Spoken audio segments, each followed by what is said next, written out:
Sales event now. Contact your local Nissan store today. And on a beautiful afternoon in Florida, the Red Sox have journeyed to Northport near Sarasota to face the reigning National League East champion Atlanta Braves in the Grapefruit League. And from our NESN studios, I'm Dave O'Brien alongside former Sox pitcher Lenny DiNardo. Great to see you, Lenny, and great to see a lot of big names in both of these lineups here this afternoon. And the number 2 start of the spring so far for Garrett Richards. He's on the hill for the Red Sox this afternoon, looking to provide some stability at the back end of that rotation. Yeah, Garrett Richards features a 4-seam and a 2-seam fastball. His changeup goes mainly to lefties. He'll use a slider against righties and look for righties to swing over that. That's a pitch that he throws in the zone, but it ends up out of the zone. One thing about Richards is he needs to use his movement inside the zone. He gets into trouble when that starts on the corner and breaks its way off the dish. Guys are going to lay off that. So, again, looking for consistency in the zone. Hopefully he puts up a good performance today. After last time, he ended on a good note, but the first inning was a little shaky. I can tell you this, he's facing a major league lineup today for the Atlanta Braves. Sox Braves coming up. Bobby Dahlbeck off to a very hot start Wednesday against the Minnesota Twins, hitting on 1 but 2 home runs and going to the opposite field with authority. He's belted 3 so far in the early going. First pitch is coming up next. Brought to you by Nissan. Catch the thrill of the Drive Nissan sales event now. Contact your local Nissan store today. Reed's Ferry. If it says Reed's Ferry Sheds, you've got a good one. BuyAToyota.com, Toyota's official website for deals. ProSwap, America's #1 app to buy and sell sports bets. Go to ProSwap.com today. Temperatures expected to be in the low to mid 70s at Northport, Florida, and Cool Day Park, about 35 miles south of Sarasota. It's the 3rd year as Atlanta's spring training home. We're getting a look at it for the first time, as many of you probably are, from our studios here in Watertown. But great to have you with us today. Red Sox lost their first 2 games of spring training, but they've won 3 of their last 4. Yesterday's game against the Twins canceled because of rain. The teams were heading to the bottom of the 2nd inning.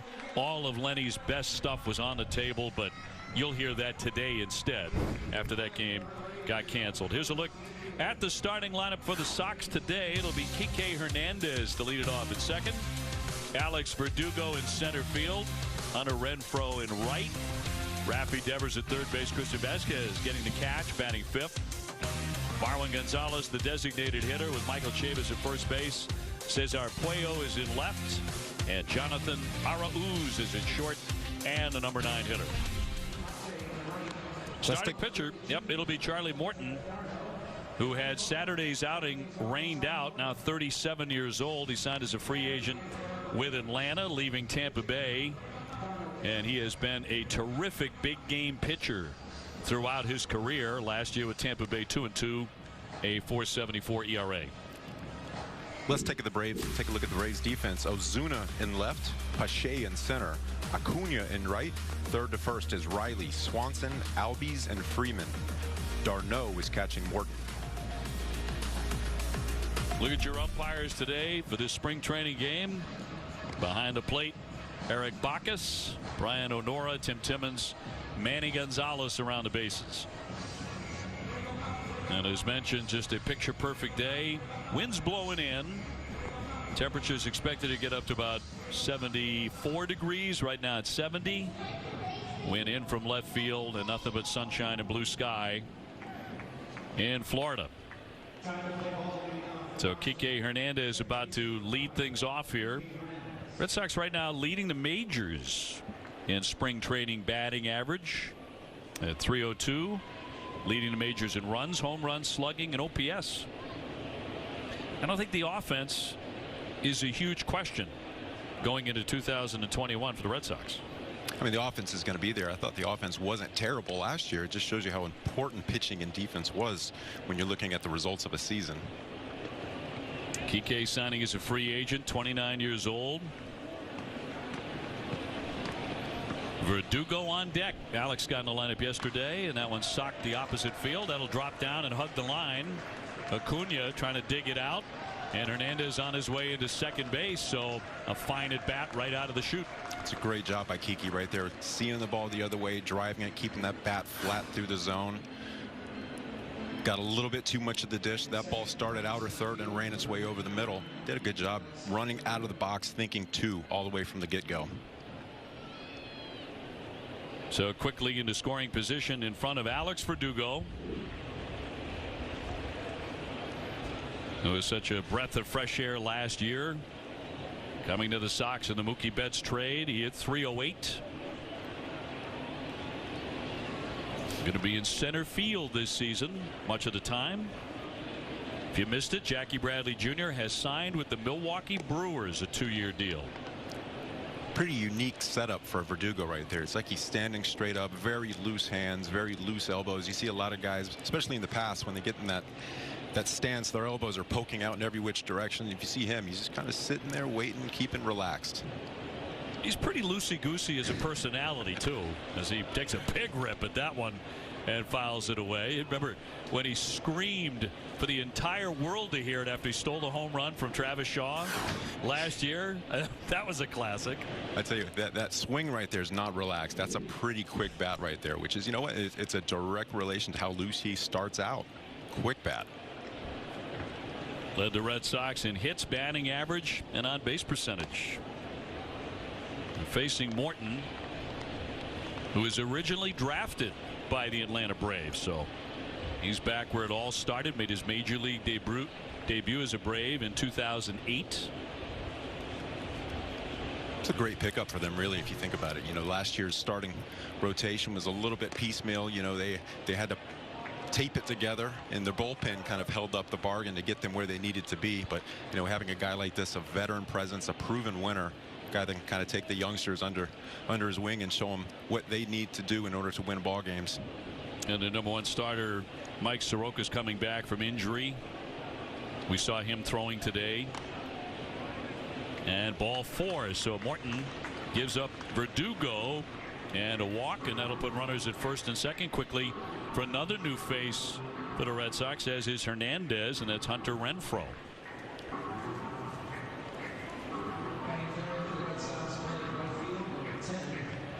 He's in right field today. Hit 33 home runs for the San Diego Padres in 2019 and 26 the year before. So he does swing for the fences. He's got some pop, and, you know, like you said, he's going to be in right field. But I tell you what, at any given day during this season, you might see a different face at every position in the outfield. They have the capability to kind of put anybody there at any time.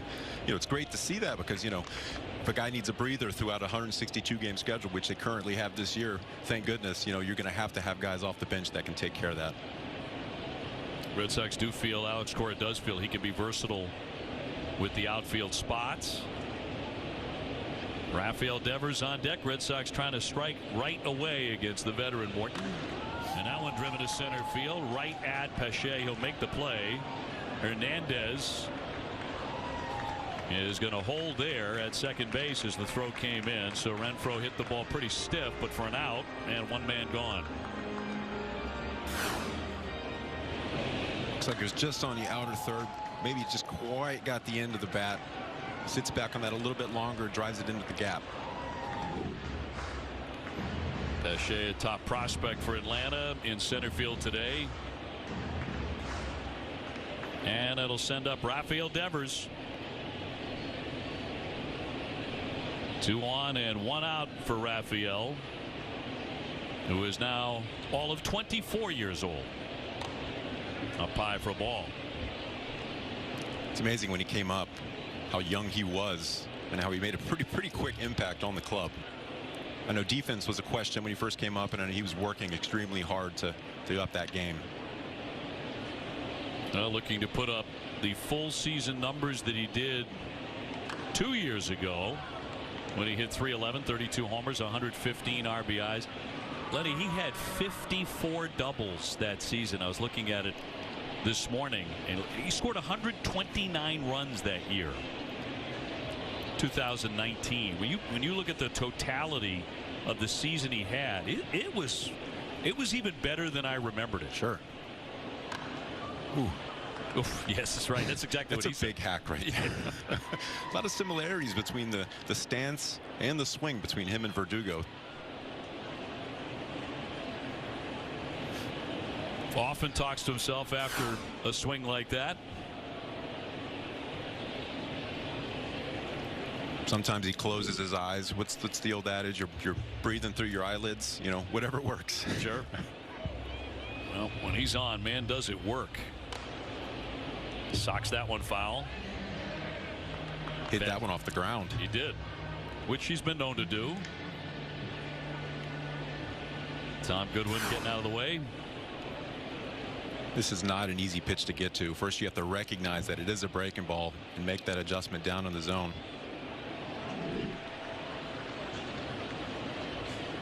And Goody making some fans. 1-2. Half a wave and a miss. Not too sure on that pitch. It's another thing Morton can do. He can elevate and get you out. His first K.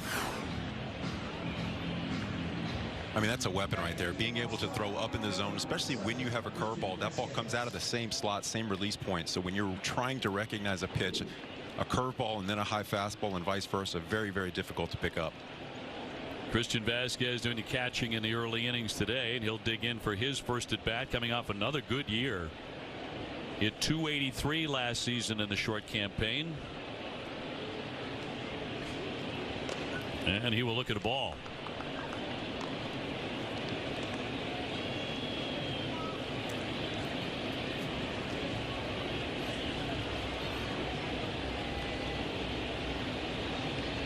He's been doing a great job for the pitchers ever since getting up in a Red Sox uniform. Maturing as not only as a hitter, but taking care of pitchers. You know, it's you look at a guy like Varitek. You know, he would line out and he would run back into the dugout, get his gear on, and he's locked into the pitching. What he needs to do defensively. So I'm sure Tech's getting with him and kind of conveying that message as well. Freddie Freeman picked it up in foul ground. He's the reigning MVP in the National League. Going for the Braves today. They're going to be very good once again. High expectations in Atlanta, like win the division again expectations, win a World Series expectation. And they really should. I mean, winning that division last year with what they had, you know, the pieces that they've added to the puzzle right now are only going to help. Marcell Ozuna re-signed, multi-year deal, kind of late, but they brought him back. Red Sox are delighted with that because every time he swung the bat against the Red Sox last year, it was gone. It felt like it was a home run. He had 3 in one game, in fact, in Fenway. 2 on. Hernandez and Verdugo got on quickly, but then Renfroe lined out. Rafi Devers struck out, and that's a strike. Basically, you're saying just walk him with the bases loaded. There would be one suggestion that, you know, when the time comes again, he was just a monster against the Red Sox. I mean, he was against everybody. Sure. To be fair, he had a spectacular year. Vasquez trying to get the Sox in front here. And that's in there for strike 3. Well, that's Charlie Morton in trouble early, but then he gets the Red Sox very quickly thereafter. Cool Day Park here, home of the Atlanta Braves. And Braves coming up. Here's a look at their starting lineup. And it's an A-list lineup. Acuna Jr. in right. Albies at second. Freeman at first.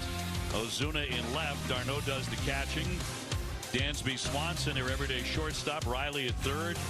Lamb the DH, and Pache in center field.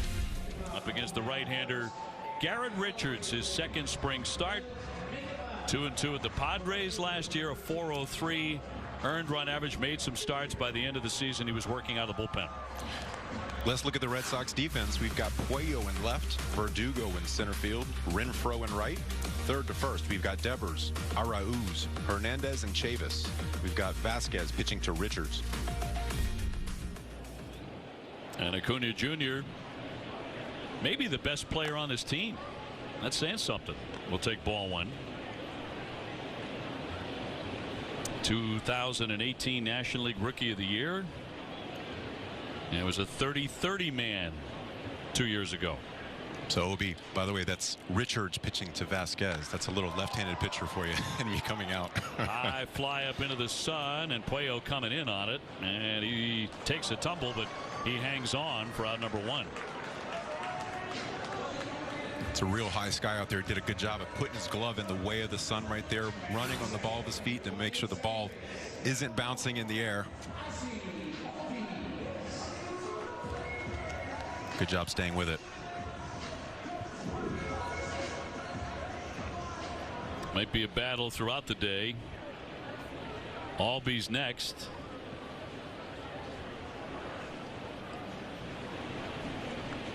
And a breaking ball in there. You know, occasionally we have a happy birthday announcement for a longtime Sox fan, but today is truly special. A very happy 100th birthday to the beautiful Grace Burke, an avid Red Sox fan her entire life. And Grace, our great friend Paul Sullivan and the wonderful folks at Sullivan Tire and Auto Service did not want the weekend to pass without wishing you a happy 100th. Also true of all of us at Nesson and the Boston Red Sox. Happy birthday, Grace. 100. It's a big one. And recently, some championships. Into the dirt, and a good stop by Vasquez. One thing a catcher's got to be is very active and agile with this guy on the mound. Absolutely. He's got a ton of movement, and a lot of times it's unpredictable. His fastball can move one way, arm side, or it can move glove side when it cuts. You know, it's unpredictable, which is a good thing, but you have to be able to keep it in the zone. You want guys to swing at pitches that look like strikes and might end up out of the zone. 2-2. Garrett now 32 years old. Sinker, the four-seamer, slider, curveball, fastball, 95, 96. No question about the stuff. Oh, it's there. Absolutely. I think his curveball is probably his best pitch, but he uses his sliders to go away from righties typically, and it's a legit swing and miss pitch. I thought he had a strike there. 3-2. This Red Sox pitching staff has got to stay away from ball 4. Absolutely. It was an absolute killer last year. 0-2, 1-2, you cannot go to 3-2. You've got to get guys, get ahead, stay ahead, the mantra. Not just last season, the season before too. Freddie Freeman on deck.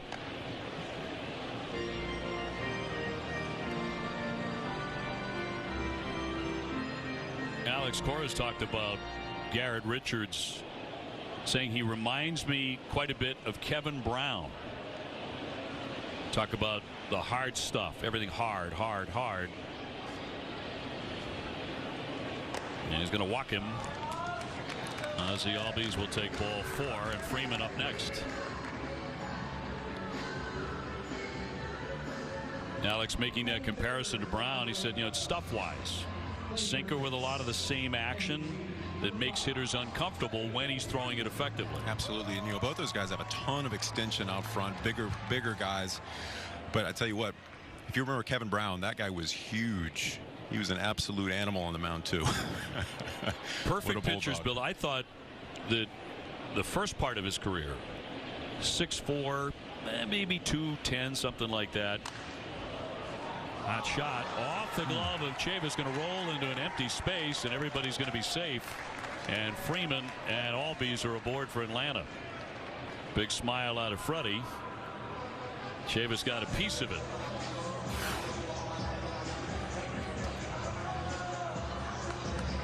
That was a hard hit ball. He's lucky just to knock that ball down, keep it in the infield. And then into no man's land, and Freeman should get credit for a base hit there. 2 on and 1 out. So he's on with a single and brings up Marcell Ozuna, and I think the Sox should just walk him right here. Even though it's a spring training game, just put him on. This guy was just murder against Boston last year. Had a great year anyway, but he had 3 home runs in a single game play at third and safe. So Albies very alert on the bases. He winds up 90 feet away. It's a great effort by Vasquez to keep that ball in front of him and throwing off balance, really running down the line. I don't know if he ever had a shot, but you know what? Watch this throw without even setting his feet. That's all you can do, really. You don't have time to do anything else. It's also a great job there by the runner, seeing where that ball is on the dirt, taking the momentum from his secondary into third base. Freeman moved up as well, so 2 men in the scoring position.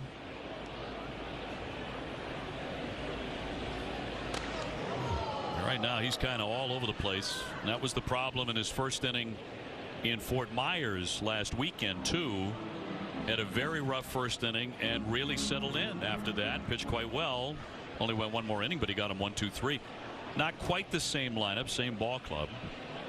He mentioned that he's working on his mechanics, and one thing you cannot do in a competitive atmosphere is think about what you're doing on the mound mechanically. You have to kind of let that go. The time for that is flat ground bullpen sessions. You have to think about hitting the glove, competing in the zone. Getting into a dangerous count here, and he's gone to ball 3 on Ozuna. A lot of times you see a pitcher throw up and into a righty like that. He's just getting a little wide. The circumference between his hand and his head is getting a little wide, that orbit, so he needs to tighten it up a little bit, keep his front side in the zone just a tad longer and reach out. Albies and Freeman leading away, and a strike.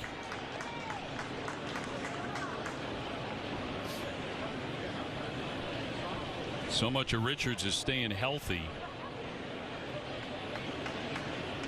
He's had 2 Tommy Johns. He had a knee injury that he suffered as an Angel at Fenway Park that took him out of a great season he was having, and snapped that one in there. 3-2. That's a good pitch right there, making that adjustment we just talked about, really staying tight with his hand on those last 2 breaking balls.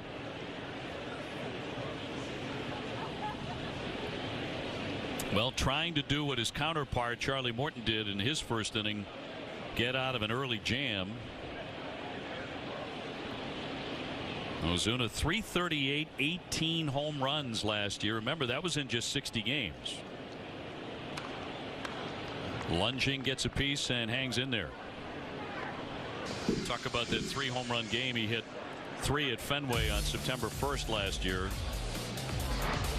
And it's just absolute blasts. He was enjoying himself a little bit. Just a tad. Just crushing the ball. Look at his stance. Look at that swing. Not a lot of movement at all. No. So clean. Not a lot of head movement. No unnecessary movement at all. Well, you find that catwalk out there center field. Not many do that at Fenway. 3-2. And he bounced it. And a great stop there by Vasquez. But it is ball 4. And they are all filled up with 1 out.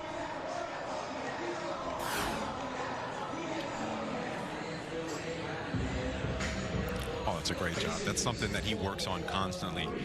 You see a lot of catchers. I'm not going to talk about maybe one guy in New York right now, but a lot of times a catcher will try to backhand that rather than getting their chest out in front of it to keep it out front. You know, keeping those runners where they are right now is very, very important. You're practicing what you want to do in the season. Just because it's spring training doesn't mean you're going to dog it.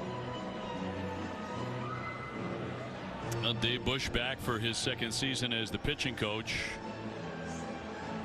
He got the fly out by Acuna Jr. to start the game, but then the walk, the base hit off Chavis' glove, and now Ozuna will take the walk, and they're loaded up for Travis d'Arnaud.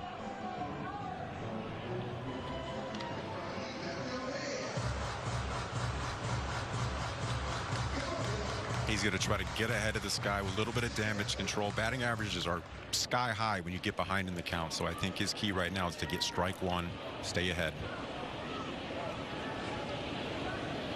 No place to put him. Albies, Freeman, Ozuna load him up for Atlanta.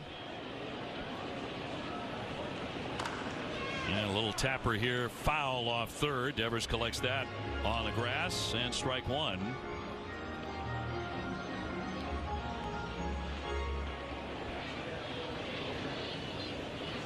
You can tell at this point he feels more comfortable with his breaking ball in the zone than he does his fastball.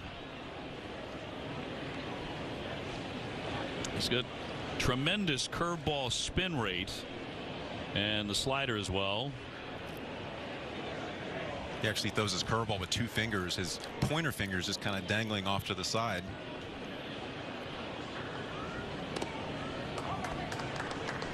Pitch number 19.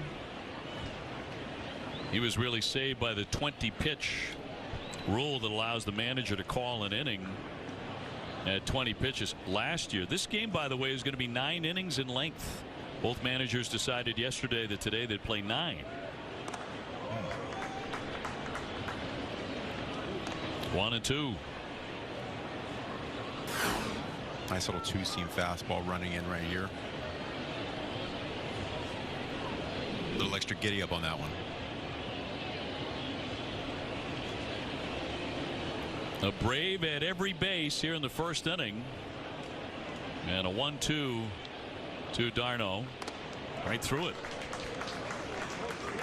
He got him. It's nice stuff. Doubling up on a fastball right there. Everybody in the ballpark knows he's more comfortable with his curveball leading into those two pitches. So for him to be able to double up on two fastballs in a row, just couldn't quite get the barrel to it. Well, now the everyday shortstop for the Braves, Swanson, 274 with power. Drove in 35 runs in 60 games last season. Big test here for Garrett Richards. Can he get out of the first inning? High shot. That one rocketed to left center field. That'll drop and go all the way to the warning track. Albies in to score. Freeman in to score. And Ozuna in to score. So he can't get out of it.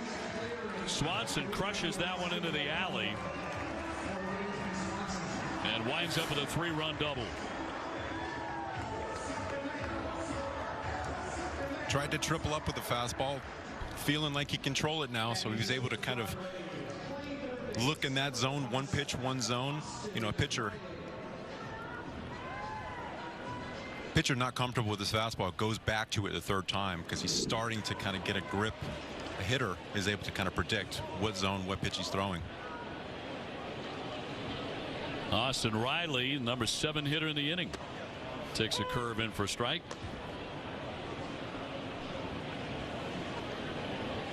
No defense for ball 4. And the walks really hurt him.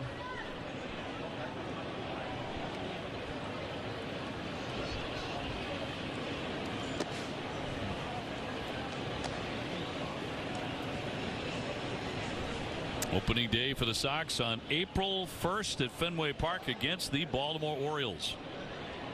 Of course, we'll have it here for you on NESN. Swanson at second. Knocked the other way, foul for strike. Another high fastball right there. I think typically he's going to throw that down in the zone just a tad bit. When you throw it a little bit lower than that, you're going to talk about two-plane movement. It's going to have a little bit more run.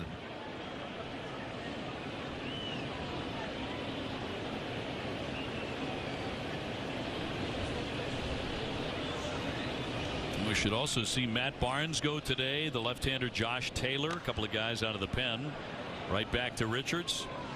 And a high toss. He's had a little trouble with that early in spring training, but gets the final out. But 3-0 Atlanta after 1. Devils from TD Garden tonight. Plus, NESN and the Bruins will celebrate Hockey is for Everyone throughout the entire broadcast. Catch pregame coverage starting at 4, puck drop at 5, only on NESN. So busy day here at NESN. Day and night. Very busy day. Atlanta jumping out in front 3-0 here at Northport, Florida, in Cool Day Park. Sox coming up for their second rips against Charlie Morton. It'll be Marwin Gonzalez, Michael Chavis, and Cesar Puello.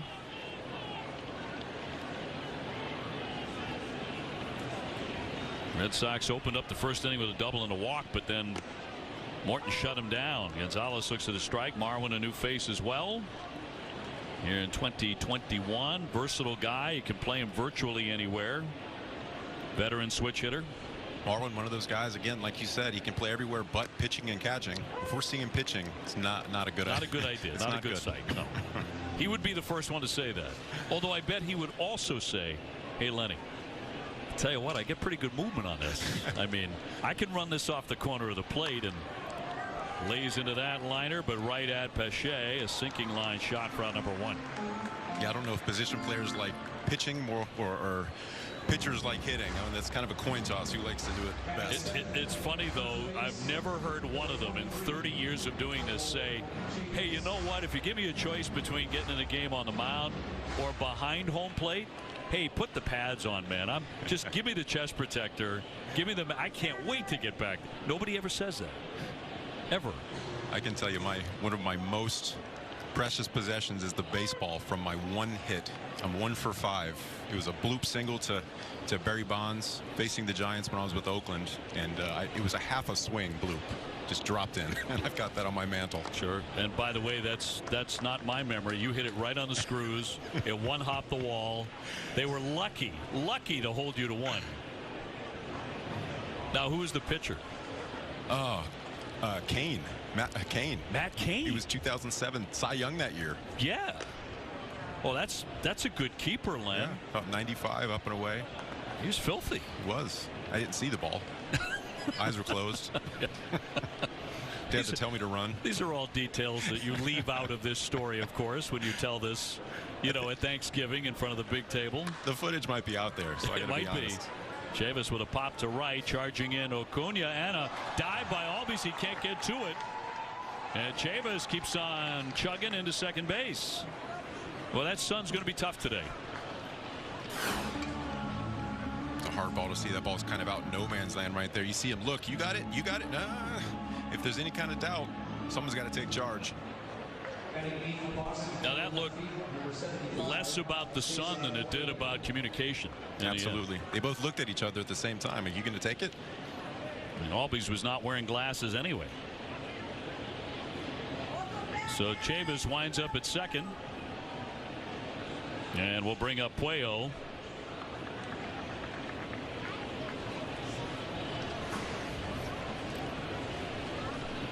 Red Sox trying to get on the board early against the veteran Charlie Morton out of New Jersey.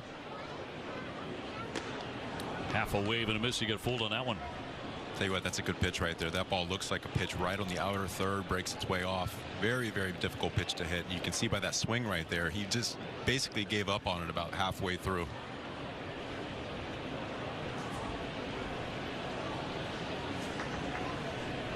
Arauz on deck. Well, Morton has been a big game pitcher in his career. It's a major reason Atlanta re-signed him. In the postseason, he has 4 wins in elimination games, including last year in the ALCS against his old team, Game 7 against Houston. He beat them. I mean, that type of experience in the postseason, that many wins, incredible. I mean, we really can't put a number on that, what he's going to take into this team. 7-1 in the playoffs in his career with a 2.27 ERA. I mean, that's electric. That's lights out. Hammered foul. You start to think of the John Smoltz and Jack Morris and Curt Schilling, guys who in that role you wanted them to have the baseball. You didn't want anybody else to have it. There are good pitchers out there, but then there are good pitchers that perform in the postseason. It's two different things.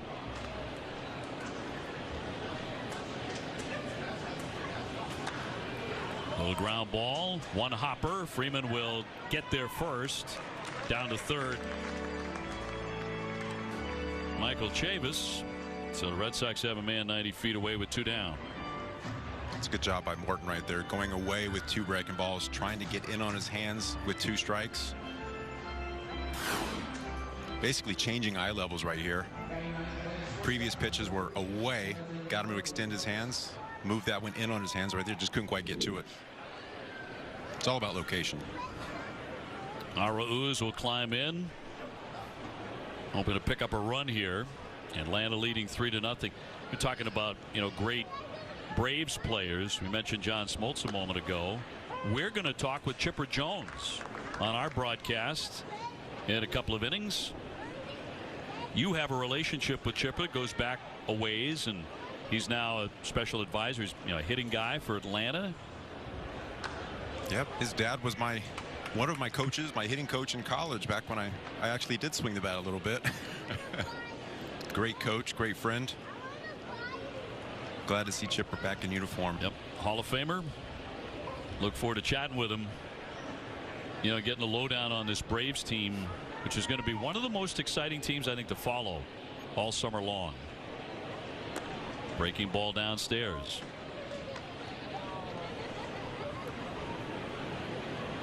And a very, very tough division, that National League East. So it's saying something that roundly they are predicted to win the NL East.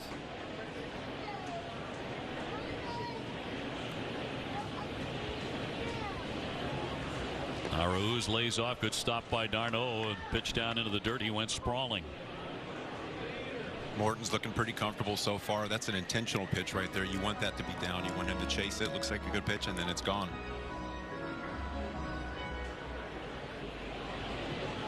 He's got that great curveball. Early in his career, he got the nickname Ground Chuck because of the ground balls that he induced routinely. Houston really got him throwing that curveball, that great spin rate of his. He went upstairs again, and he struck out Arauz. When he needs the K, he gets it. One left. Tire and Auto Service. New face for the Red Sox is Danny Santana. Just added to the Sox spring training roster today. He appeared at every defensive position except pitcher and catcher. Sounds like we're talking about two other guys on the Red Sox roster, but the new guy is Santana, who also can play a lot of places. About 1,800 fans allowed at Cool Today Park. I've been saying Cool Day. It's Cool Today Park.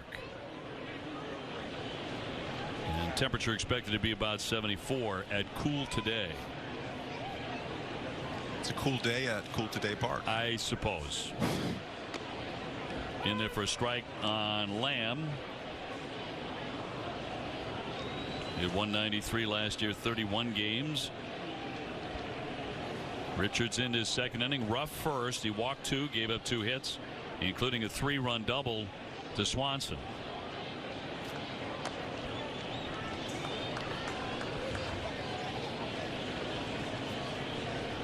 See if he can get back to that mentality of competing rather than thinking what he's doing over the pitching rubber.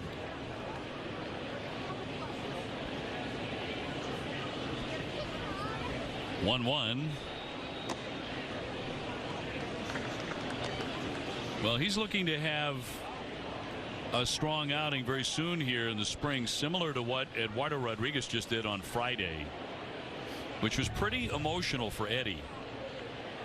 He threw 2 2/3 innings, pitched very well, 46 pitches. He said later it was much more than just a spring training game, coming back from myocarditis, which cost him all of last year, the inflammation of the heart muscle. This was emotional, and he was not afraid to talk about that. He said it was a joy. I had the opportunity to get back out there, and it was very, very important for him to do that. He said, I felt chills. It's great to see him back and healthy again. I tell you what, he's a huge part of the Sox team in the clubhouse, on the field. They're going to want him to be healthy. Lamb will take the walk, and that's the 3rd already for Richards. Scouts topping Eddie out at 93 miles an hour. That's what he averaged in 2019. It's a great sign.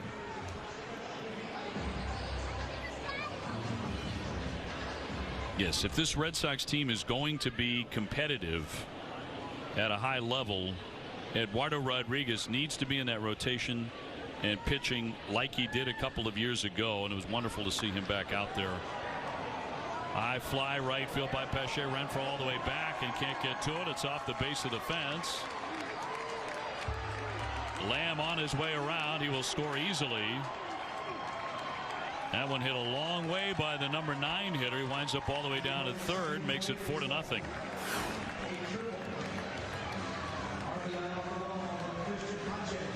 Ball's just a little up in the zone right there, just below the belt. Not a lot of movement on that one.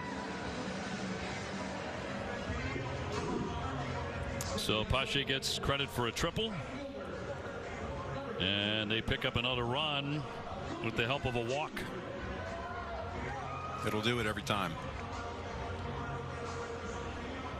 And Acuna Jr. will be next. He's 0 for 1 with a fly to left.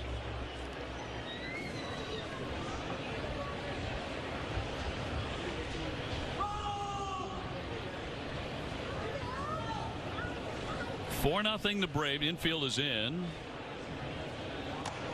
Curveball over his head.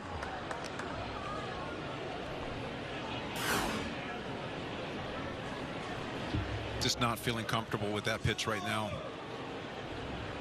He was feeling comfortable with it a little bit. It's the only pitch he felt comfortable with in the first inning. Then he threw some fastballs that got hit going to that. Now that's just a little inconsistent at this point.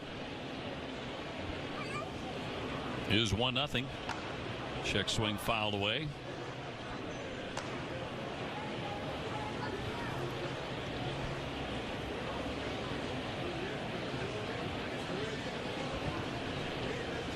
Yeah, Red Sox expected to get a look at Matt Barnes today. Josh Taylor, Colton Brewer, among others. And a 1-1 to Acuna.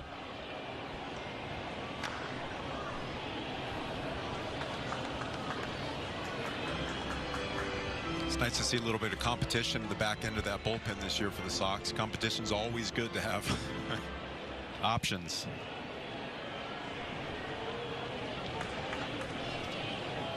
Always interesting to see when you get your closer in early in a game. Spring training, you need to make sure he gets that work. That's it. So they slot them in so early.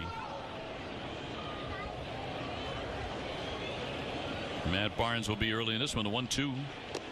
Wave and a miss. Made a good pitch there to strike out a good hitter. His second K in the book.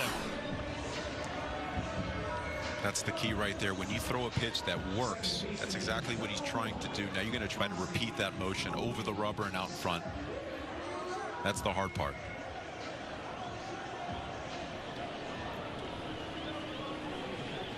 Albies the man who started the run in the first inning. They scored 3 times. He walked and became the first man to touch home plate today. That curveball again.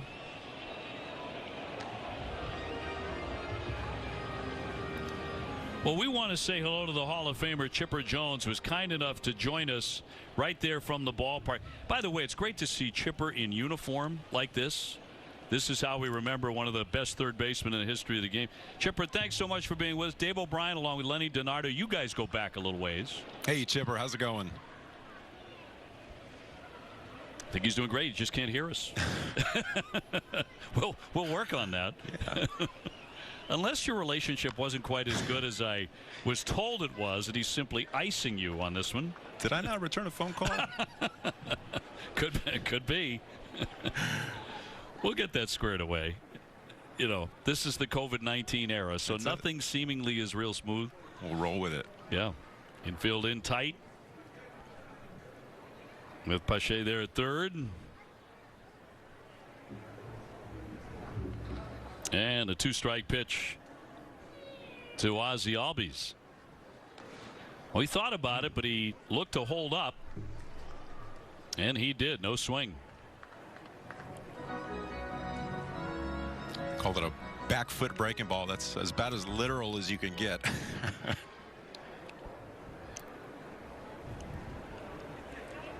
You and Chipper go back to when you were in college. I went to college at Stetson University down in Florida, who has gotten off to a great start, 10-2 so far.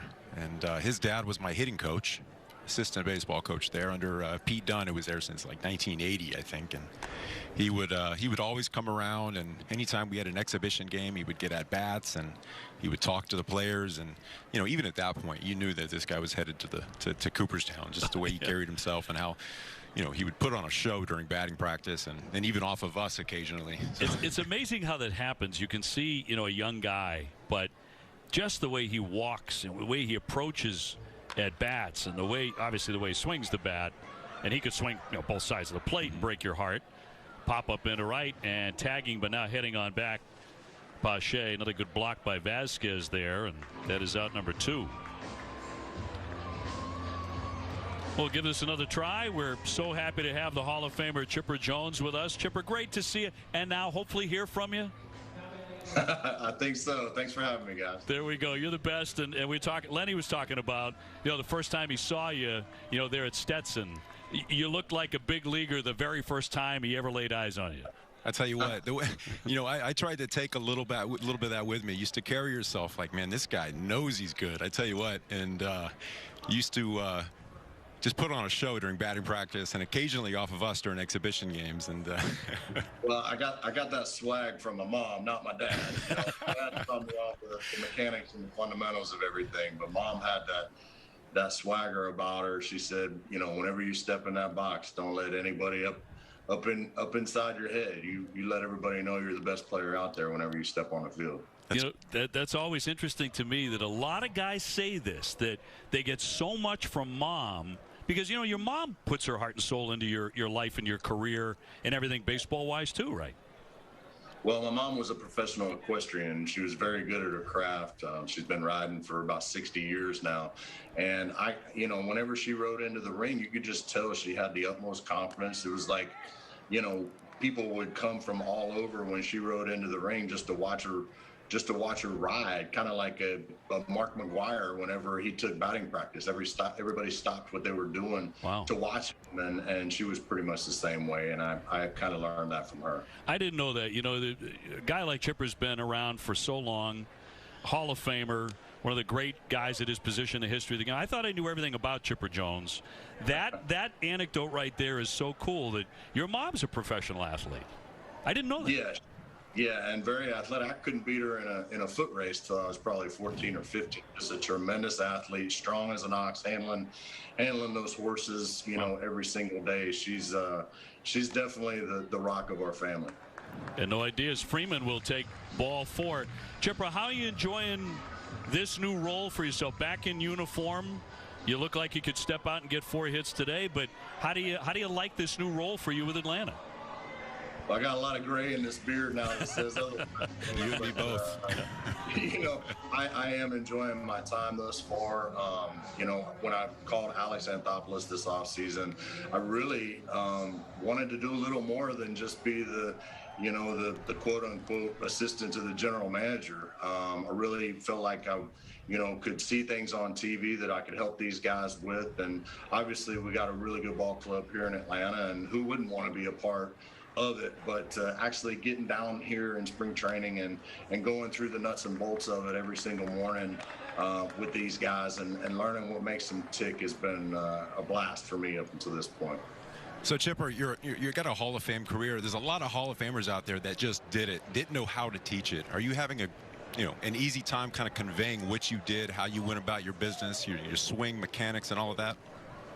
Well, I think the most important thing is to not try and make people prototypical Chipper Jones hitters. You do your homework, you learn what works for them, what doesn't work for them. And being the son of a school teacher and a baseball coach, my whole life, learning how to communicate and get across your points are probably the most important things. And I think learning that is one thing that I got from my dad, is just being able to break everything down and simplify it as easy as possible for these guys. That's the thing that I recall about your career, and correct me if I'm wrong, Chipper, but the 2 times in your career you ever got into a slump, you talked to your dad. Your father was the rock to lean on about things to do with your swing. And a guy who hit on both sides of the plate, that's he knew your swing on both sides. Well, there's no doubt. I mean, he's the one who knows it inside and out the best. He's seen it since day one. He's seen it evolve. He knows, kind of what makes me click. And whenever I did get into a slump early on in the season, whenever a new hitting coach came in, I said, look, you and I are going to be best buds, but if I really get to where I'm struggling, I hope you're not going to be mad if I bring Dad in, because it always seemed like whenever Mom and Dad came into town and we just talked hitting and got in a cage, things started to click. So I think most hitting coaches will tell you, whatever it takes to get their number 3 hitter rocking and rolling, they'll sit by and watch. Darn right, yeah. I can definitely attribute to that. Your dad was basically my third base coach, hitting coach in college, and I remember during batting practice watching him one day. There's guys taking hacks, and your dad was there. It almost felt like he was in the box. Every time a pitch was thrown, he would kind of flinch his hips a little bit, like he was actually putting himself in there, swinging the bat. And I tell you what, he helped me out a lot, and unfortunately, I wasn't talented enough to take it further than college as far as swinging the bat, but I appreciate everything he did for me. Well, he's into every single pitch. Obviously, when I was playing, even more so. But I can't stand to sit down and watch a game with him. I can't take him to the ballpark with me in Atlanta, because if he's sitting next to me, it seems like he bumps me every pitch, because he's just, he's trying he's trying to, make contact for the hitters. But that's Dad. He's a baseball lifer, always has been, always will be. Chipper, how good is this team, this edition of the Braves, roundly predicted to win a very good division? But from the inside, what you're seeing, and obviously you've followed them very closely, what are your thoughts about how good this team's going to be? I think they're going to be very good. Outlook looks great. These guys are playing well down here in spring training, right on schedule to be ready. April 1st. They got a little taste of playoff baseball. Won their first playoff series and since 2001 last year, was within one win of going to the World Series. And while that's a bitter pill to swallow, just that experience is going to do a world of good for these guys. They got close. They got a little taste of it. Now they want a little more. And, that was one of the talks that I had with those guys early on in spring training, is to say, hey, there's nothing like setting out for one common goal at Valentine's Day and being the last team standing at Halloween. And that's what we want for those guys. And we certainly have the talent here to do it. Chipper, I got to tell a quick story. One of those exhibition games at Stetson, I remember, I think I struck you out on a borderline pitch. And you looked at me. I'm walking back to the dugout. I see you in my peripheral. And you look at me and you yell, hey, you going to call your folks? and I tell you what, I did. And I've held up my end of the bargain. I'm still telling random people around the grocery store about that 20 years ago, about that moment. Well, I'm glad I could give you a reason to call home and brag to Mom. Listen, you're looking at the franchise leader in strikeouts for the Atlanta Braves. So you are the only kind of strike me out. Come on, give me this. Obviously, hey, I don't want to give you anything down there. I got to get good looks.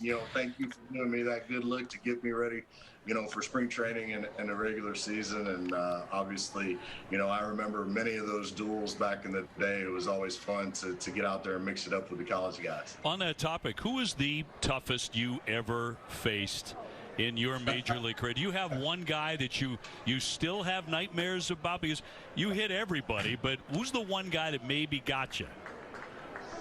Well, I mean, there guys that got me. I mean, Pedro Martinez back in the day when he was Montreal and Boston, obviously dealt against me pretty good. I got him a little bit later on in his career when he was with the Mets. Randy was tough. He threw a perfect game against us one time, struck me out 3 times. I don't think I fouled off a pitch all night. Those are some of the givens. But the one guy, a lot of people can beat you with stuff, just overpowering stuff, but not too many of them pitch with it.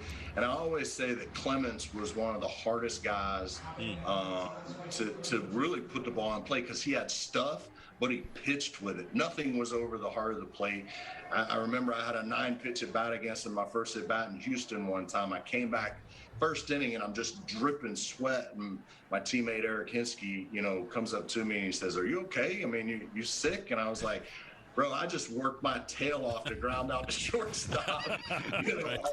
Off of Roger Clemens. He was as good as advertised. Yeah, I hear that, and obviously we're not surprised with the numbers, but I hear that from so many hitters. They go right to Roger, and at all points of his career, really. Well, now here's a couple of names that maybe you wouldn't throw out.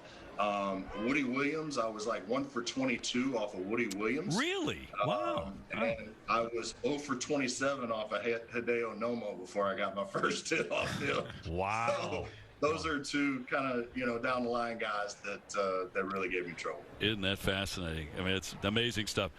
Chipper, you're a prince to spend the time with us. I am so happy that you're enjoying the gig here, and I know how much they're going to benefit from that. But it's great to see you in uniform, man. It really is. And congratulations on everything you've achieved. But thanks for spending a couple of minutes with us. You're awfully kind. Thank you, Lenny. Thank you, Dave. And wish the Red Sox good luck. And hopefully we'll see y'all in the World Series come October. Like that thought. Thanks, Chipper. Chipper Jones, the Hall of Famer. Very, very kind of him to take a couple of minutes. Great stuff. Your stories back to Stetson, too. I love that. I'm not kidding either. I tell everybody. Why wouldn't you? It would be the first thing I would say to most people that I meet for the first time. Hey, you know, I actually struck out Chipper Jones once. Wish I had it on tape. Hot shot. Swanson there to collect. They're going to turn it. Try to anyway. He's going to be safe at first. Renfroe beating the wrap and 2 down. And we'll send up Rafael Devers. You know, you talk about the confidence that he has, the way he carries himself, but I tell you what, could have been a nicer guy to us college guys back then. I mean, really took the time to talk to each and every one of us, super down to earth. We learned a lot from, you know, not only what he was doing on the field, just kind of how he talked to the players. Very personable guy. Absolutely. Yeah. He'll be terrific in this role, and so much to offer. It's a good offensive team to begin with. That makes your job a lot of fun. 4-0 Atlanta. Runner at first for the Sox here. Rafael struck out his first at bat.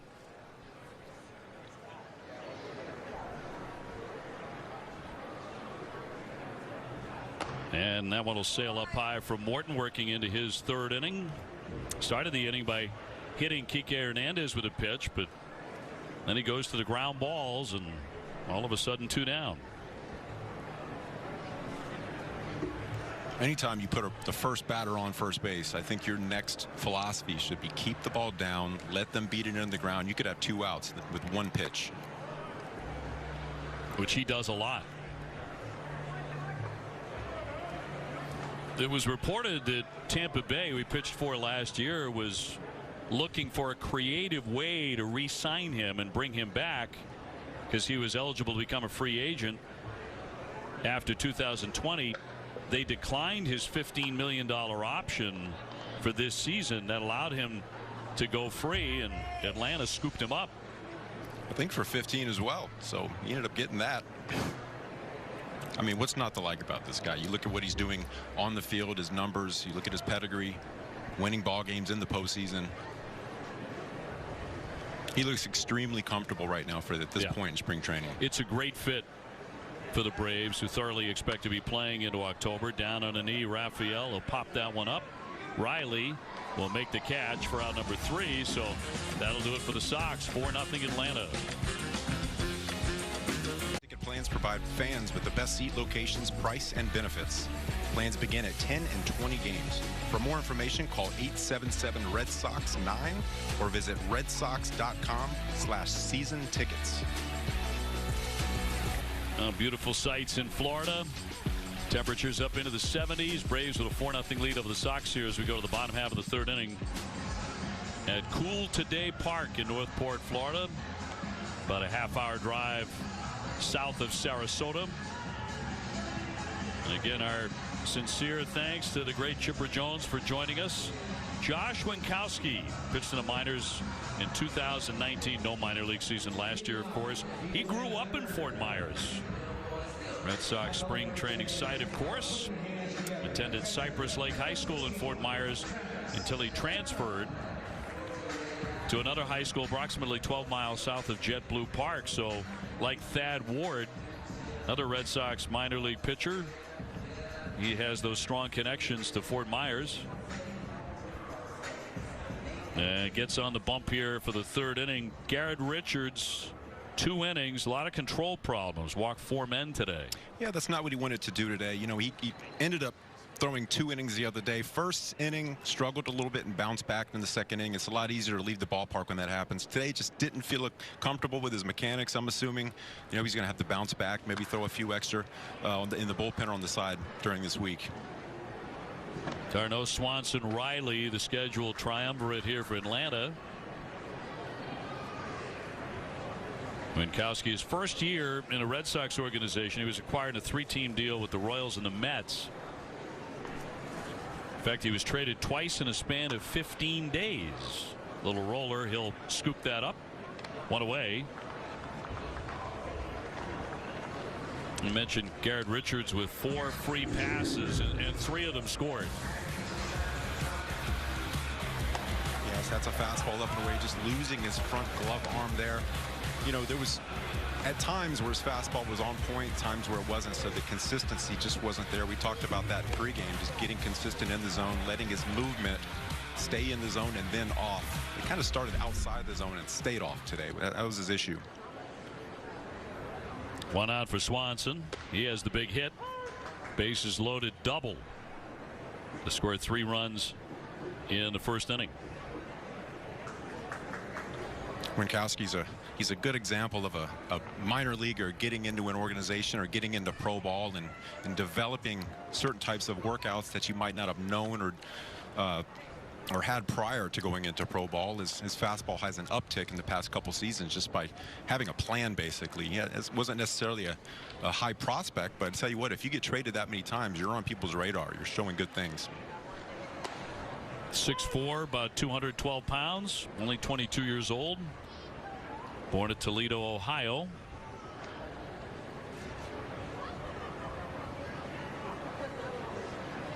And was throwing the ball well his last full season in the minor leagues in 2019. Up top to even the count of 2-2. Braves in good shape at shortstop with Swanson. They don't have many spots where they're not in good shape.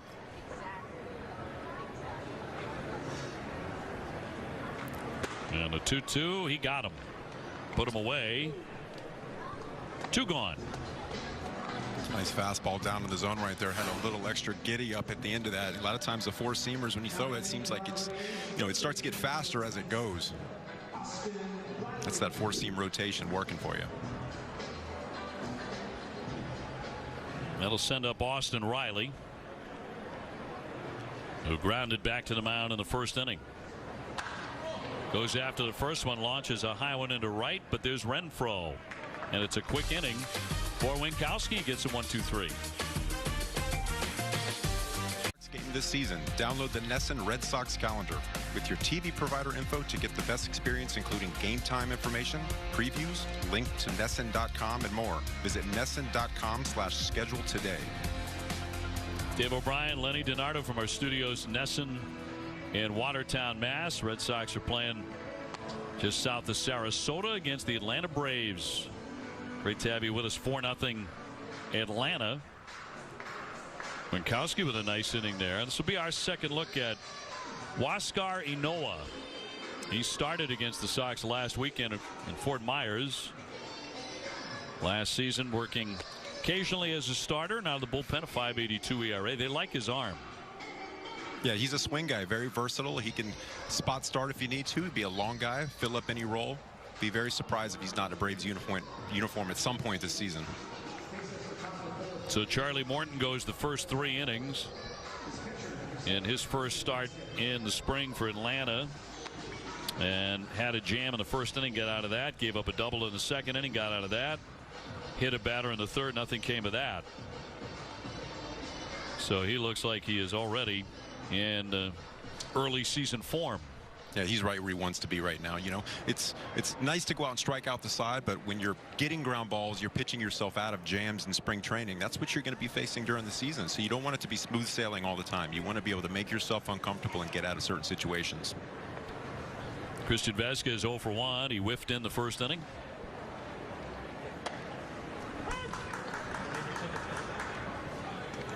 Red Sox bringing a lot of regulars to face Atlanta today, with Verdugo in the outfield, Vazquez behind the plate, Devers, Chavis over at first. You've got 4 World Series champions down this lineup with 3 different clubs for the Red Sox, and for the Braves you've got 5 All-Stars and 4 Silver Sluggers. Pretty good offensive matchup altogether. Yeah. Marwin Gonzalez on deck.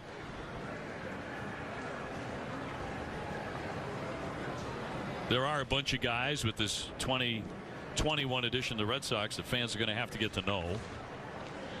Maybe not that familiar with guys like Marwin Gonzalez or Kike Hernandez or Hunter Renfroe quite yet. You remember Alex Cora, of course, back as the manager. You were saying the other day, the Red Sox finally won a game after, dropping the first couple in spring training, 1-1. Someone said, well, how important is it? They said, well, where we play. You know our market. You know our fans. It's full-scale panic if the Red Sox start spring training with 3 losses. which they did not do. Sox right now at 3-3. It's easy to say, it's spring training. These stats don't go on the back of our baseball cards or anything. But I tell you what, when they start off like they did, I want to say 2018, it was like 17-1 or something ridiculous. You know, you can talk about taking that momentum into the first week of the regular season. I do think there are years where performing better in spring training is valuable. It's not that often where it means much. Every once in a while it does. And you know, Alex Cora made a point of winning games in spring training 2018, and you could argue that that had a pretty good effect, getting out of the gate the way they did. Obviously, that proved to be a great ball club. No matter what they did in spring training, that was going to be a great ball club. Like you mentioned before, there's a lot of new faces in the clubhouse. You want to develop that winning atmosphere. You know, when you leave the clubhouse in spring training, if you play ball well that day, if you get a W, you know, you're going to take that, like I said, into the regular season. You develop a winning atmosphere, and all the guys tend to gel a little bit more when you're winning rather than losing. Jammed in a foul ball by Vasquez. It was calling Marlin games in 1997, and Jim Leyland was the manager. And they had a lot of new faces, a lot of guys they had signed in the offseason. You know, Gary Sheffield was already there. Kevin Brown was there. Al Leiter. It was a really good ball club. But he said, look, we're going to win as many of these games as we can if we're in position to win them. Because oftentimes by the 8th or 9th inning, you've got a lot of kids from A-ball and Double-A who aren't going to be on your major league roster. They're deciding those spring training games. But he said, we will play to win those games just because we want that atmosphere, that environment of shaking hands after the game. We want to make that second nature. Well, put yourself into a position to win. That comes down to starting pitching. You know, if you've got a guy that goes out there and gives you a strong 6 or 7, or in spring training a strong 3 or 4 to hand it off to the next guy, you're putting yourself in a position to win. Right to the shortstop, Swanson. Vasquez 0 for 2, and a man out in the 4th inning. I think Jim Leyland that year was very mindful, as Alex Cora was in 18, that he had a really good team. He wanted them to gel very quickly, to be fast out of the gate, to show people what they were all about. And you know, in those spring trainings, that can be really valuable to win that many games in the Grapefruit League. Sometimes it doesn't mean much. Sometimes teams don't have many wins to show in their spring schedule, and they win 105 games. Yeah, and it really does come down to a good clubhouse atmosphere. I know Alex is a great communicator, and he's doing his best to make all his guys gel. You know, giving awards to different players and coaches, and even front office people, you know, kind of calling them out for doing great work in front of everybody. That's one of the things that he does really, really well, kind of praising his players when they succeed. We just saw Christian Vasquez. I mean, I think he's the guy wearing the BP belt right now.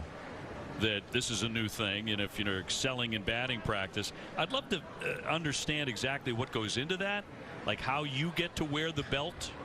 You know, is it more home runs? Is it spraying all fields? Dying to find out. I don't know. Dying to find out. 2 to Gonzalez, and right through that one, he strikes out. 2 gone. It was Christian yesterday, proudly wearing, I mean, really proudly wearing the belt. Wow. You would too, though. I mean, absolutely. I was an old school wrestling fan back when Barry Windham and the Yellow Dog and Ric Flair. Oh, Ric Flair, you are going back. Yeah. Big cut by Chavis, who has a double today that he blooped into right field. A very important spring for this young man. Trying to earn a spot. I know one thing we talked about, and he's talked about, is in the zone, he needs to swing at pitches that are where he can hit them. That high fastball up and in, high and tight, I don't think he's capable of getting to that. So he has to be a little bit more selective, see the ball one zone, and kind of stay away from the ones that he knows he can't get to.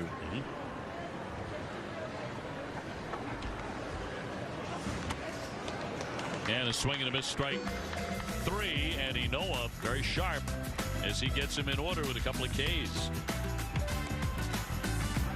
Xfinity, the fastest internet in Boston. Franchi Cordero, 4 major league seasons between San Diego and Kansas City.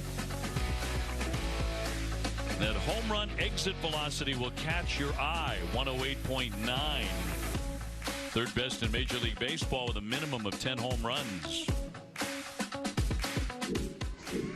Brand new outfielder for the Sox. We move on to the bottom half of the fourth inning. Lenny DiNardo, Dave O'Brien with you. Jerry Remy with the weekend off. And Atlanta with a 4-0 lead. And Matt Barnes will make an appearance. He'll become the third Red Sox hurler of the day. Look at Matt's numbers last year. And wound up appearing in 24 games. Just a .214 batting average against. Barnes has got a power arm, off the table, 12-6 breaking ball. He uses it a lot. 9 saves last year. Alex Cora is hoping for many more than that over a full season this year. And Lamb, who walked and scored in the second inning, will lead things off here for Atlanta.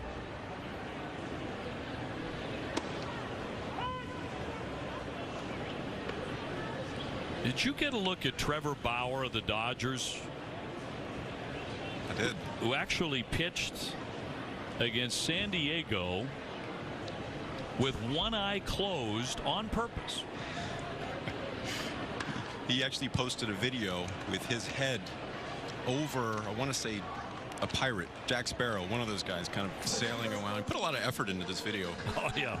And gosh, I just don't know. We talk about all the time, you know, making yourself uncomfortable. I mentioned it an inning ago, but this is not typically what I'm talking about. He said, I figure if they can't score off me with one eye open, it's going to be difficult to score off me with two eyes open. Just having a little bit of fun. Makes a point. It's a little Barnum and Bailey for me. Well, he's different. He's a different cat. You know very well with his training methods have always been talked about. He said he routinely keeps one eye closed in the bullpen. In bullpen sessions, he's playing long toss and stuff like that. He said it's about making myself uncomfortable and throwing different stuff my way and trying to find a solution for it. But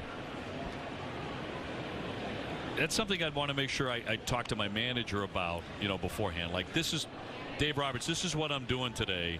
I just want you to know I'm not crazy. I had a hard enough time competing with two eyes. I couldn't imagine going out there with one eye closed. And I've heard of pitchers actually during their side sessions getting out there and closing both eyes and going through their mechanics and just kind of working on feel rather than vision. But actually competing against a big league hitter with one eye open and one eye closed is, I just don't know. It's different. They played San Diego. Of course, that's going to be a great race between those two out west, the Dodgers and San Diego. The Padres were coming off a Friday night game. They didn't play most of their starters, and Bauer did not get another crack at Manny Machado, who has owned him to the tune of 588 in his career. And Bauer actually made a YouTube video analyzing Machado's success against him. Of course he did. He's different, man. He's different. Bauer did joke that Machado was already ducking him. You know, strike three there. The stuff is there, though. You have to admit, and the things that he's done physically. I think he's an outstanding pitcher. Absolutely, absolutely. It's not a huge deal. Barnes is coming out of the chute throwing smoke today. It's good to see him throwing strikes, commanding the zone. Yep, puts away Pache there, who tripled earlier in the game. So 2 fast outs for Matt. Brings up Acuna Jr., who has flied out and struck out.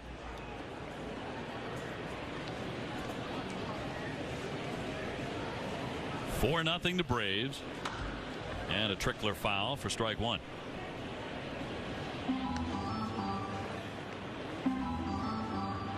We may see Josh Taylor today, may see Colton Brewer today.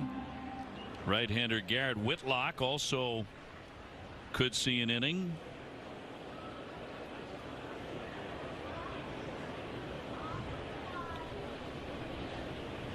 Sox's Rule 5 player this year. Always a special place in my heart seeing those guys succeed, being one of them. That's kind of life on the edge a little bit. It wasn't easy. Yeah. It's not easy for me, and I think it's the same for him. I never pitched in a AAA park. I was pitching in front of hot dog vendors and players' girlfriends, and then the next year I'm at Fenway Park pitching in front of 36,000 plus. You know, you have to pitch well if you want to stay there, because they can send you right back. There's added pressure with that. There's a little bit of pressure. I'll never forget when Tito Francona pulled me aside and told me I made the club one of the happiest days of my life. Could actually start breathing towards the end of spring training. Marcus Wilson now in center field. Verdugo finished for the day. Big wave and a miss. Of course, he's got that terrific curveball. Did Tito have like a funny line when he gave you the news? Anything that really stood out, or was he completely serious? No, I tell you, that's a big moment for a kid. I wish I had a Tito impression right now, and I'd go through it. But we're in the middle of PFP practice, pitcher's fielding practice, for those that don't know. And right in the middle of it, I think I field the ball, throw it to first base, and he just basically says, "Hey kid, come over here." You know, basically, I just want to let you know that there you go. You're going with us. You made it. Isn't that nice? 4-0 Atlanta. Sox playing the Atlanta Braves today. It's been all Atlanta so far as they lead at 4-0. Lenny DiNardo, Dave O'Brien alongside from our studios here in Watertown. That is Pablo Sandoval now taking over at first base for the Braves. Still out there doing it. Can't miss him. And Inoa will continue to pitch. Real strong inning for Inoa. He's a guy that they're going to want to go multiple innings, whether it's starting or mid-relief. Trying to build up right now. Really strong inning out of Matt Barnes. Looked really sharp. 2 punch outs. Got him very quickly. Locating his fastball. Breaking ball looks pretty sharp. Getting some bad swing and misses. Puello takes one just a little low. He has grounded out to first. 0 for 1. Inoa does a great job of staying on top of the ball, creating that nice downward angle. You see some guys with lower arm slots. It looks like it comes in at more of a straighter path. He's starting high, and that ball ends low.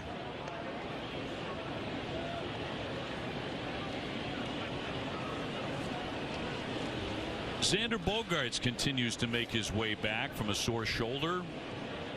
We have not seen Bogey yet, but he's making progress. High bounder. Sandoval handles that. Inoa gets the first one away. The hope is from Alex Cora that you'll be seeing Xander as a DH by next weekend.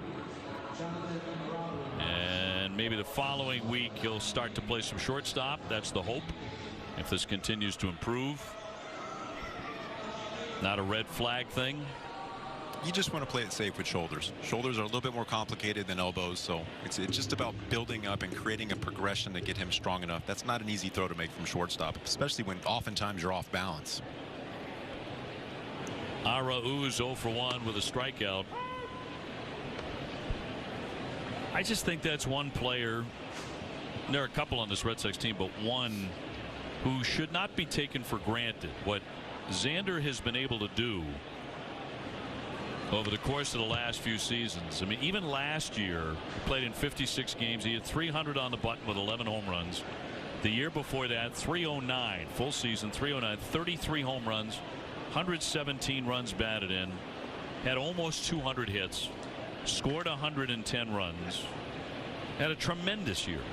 You really can't ask for more consistent wise. I mean, he's not only on the field, he's been a quiet clubhouse leader. You know, he's not a big rah-rah. He's not the guy leading the charge, but he's one of those guys that leads by example, goes out there day in and day out, leaves it on the field.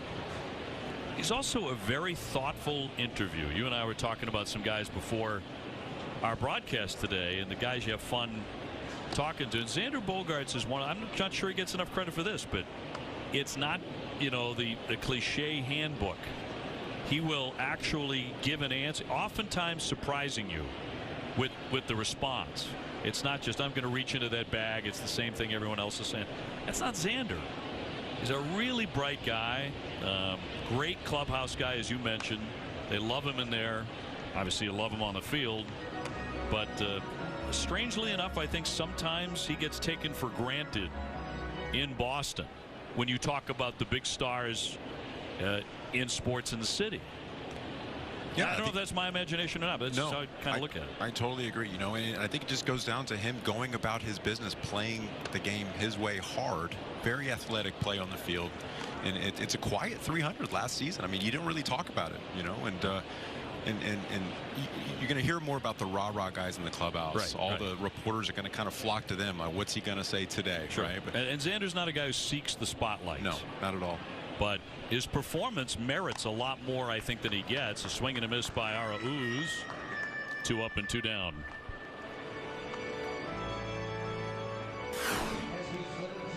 It's a nice example of throwing the ball where it looks like it's a good pitch and the ball just runs out. It almost looks like it had a little bit of four-seam movement right there. Little last-minute rise. Now the ball's not rising. It's just the illusion of the ball rising because those four seams are grabbing the air.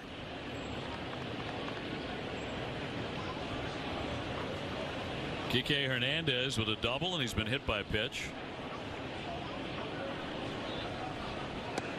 And a strike. Kike has known Alex Cora since he was a little kid in Puerto Rico, when Kike's father was a baseball coach, and that's how he met Alex for the first time. So they go way back, kind of like your story with Chipper Jones. Yeah, I mean, I tell you, baseball is a small world. It really is a small world. You play the game long enough, you end up knowing everybody. So I think Alex Cora very enthusiastic about signing him. Of course, he has a World Series pedigree coming from Los Angeles and the Dodgers. Can play anywhere but catcher. Seems like another guy that'd be great for the clubhouse as well. Pretty outgoing guy. Toward the hole, but that one filled. Albies up and over. That's all. Red Sox go quietly in inning number 5. Remember when you just started your... Matt Barnes dominating today, did exactly what he wanted to do, throwing strikes inside the zone with a lot of heat, using his curveball effectively, a lot of break on it, walking off the field. It's a good day for him.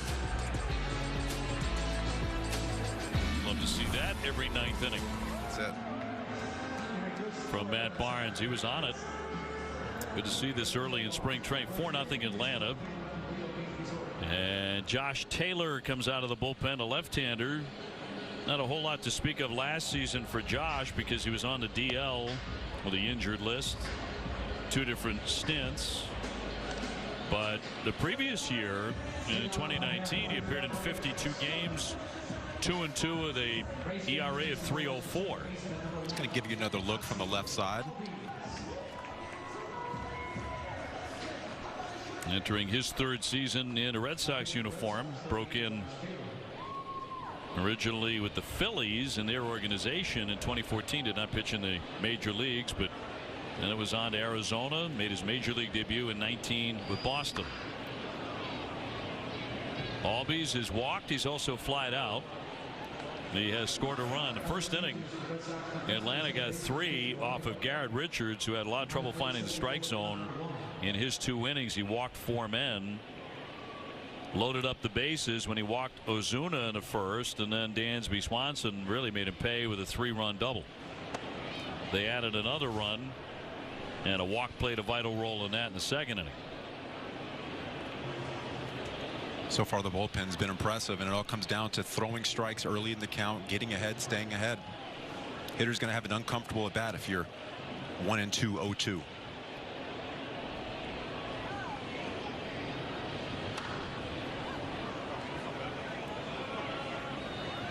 And that'll sail off into the stands. Christian Arroyo has taken over at second base for Hernandez. And Wong now behind the plate. He takes over for Christian Vasquez.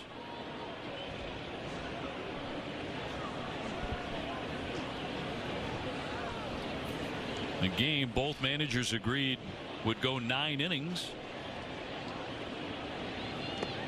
Wave and a miss. Made a good pitch down to the dirt. Fooled Albies. Good hitter. He struck him out.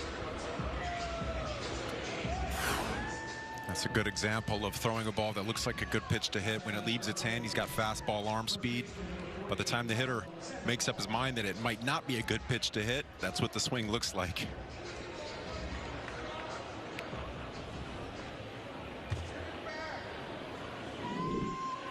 So one man gone. And here's Pablo batting for the first time.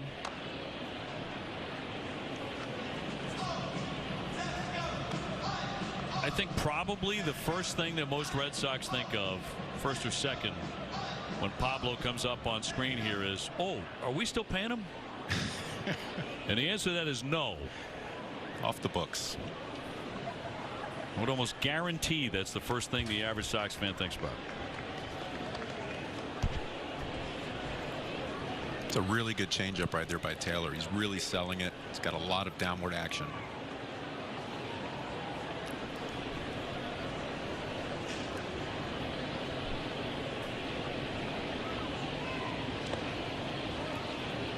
Sandoval in for Freddie Freeman, who started the game at first base, had a hit today. Freddie had an interesting offseason. He announced this when he came to spring training. He said that he and his wife Chelsea are the proud parents of twin baby boys. Great story. But they were born 6 weeks apart. Off third base, Devers will sling that one on target. Now Chelsea gave birth to Brandon on December 30th, and on Valentine's Day a brother Maximus joined the family from a surrogate mother. The Freemans had been told several years ago they probably were not going to be able to have another child. They had a 4-year-old son. He was born by emergency cesarean section, so they were told you're probably never going to get pregnant again, have another child. Well, they chose the surrogate route. They were about to have the embryo transfer, and 9 days before that happened, Chelsea said, Freddie, we're pregnant again. It's a true story. And they were stunned. They decided to go through with the surrogate part of the other birth as well. So the babies were born 6 weeks apart. That's incredible. It's a great story. They said, yep, we plan to have 2 babies. We're going to go ahead and do that. Ozuna with a sharp single. With 2 now, and he picks up his first knock of the day. Tell you what, that's a busy household. I've never heard of anything like that. Neither had I. Yeah. They'll have a friend for life in the same grade. Switch one car when they're 16. Yeah. Just share it. Exactly. Just save a couple bucks. Not that Freddie's got to worry about that. Ozuna coming out after his base hit. He also scored a run in the first inning. And Irvin running for him.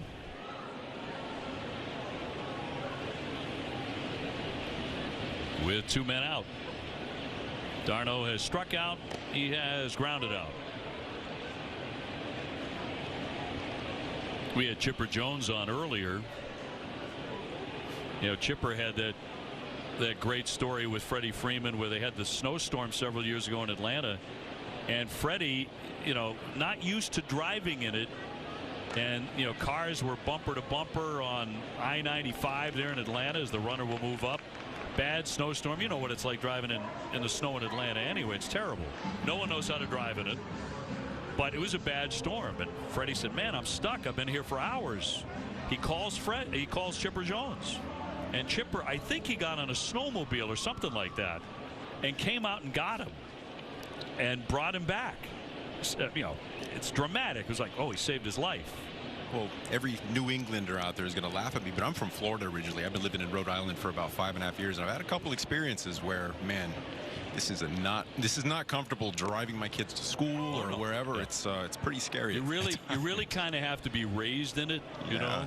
And I was, luckily, gratefully, so I don't have a lot. Most of us New Englanders, 6 inches, we could care less. We're out on the road, you know, doing everything. But if you're from Florida, you're from Georgia, you're not used to it, man. You don't know how to, you know, turn against the skid and all that stuff. I didn't see snow until I was probably 18 years old. Is that right? Yeah. Yeah, this, you know, there's an art to it. There's a skill to it.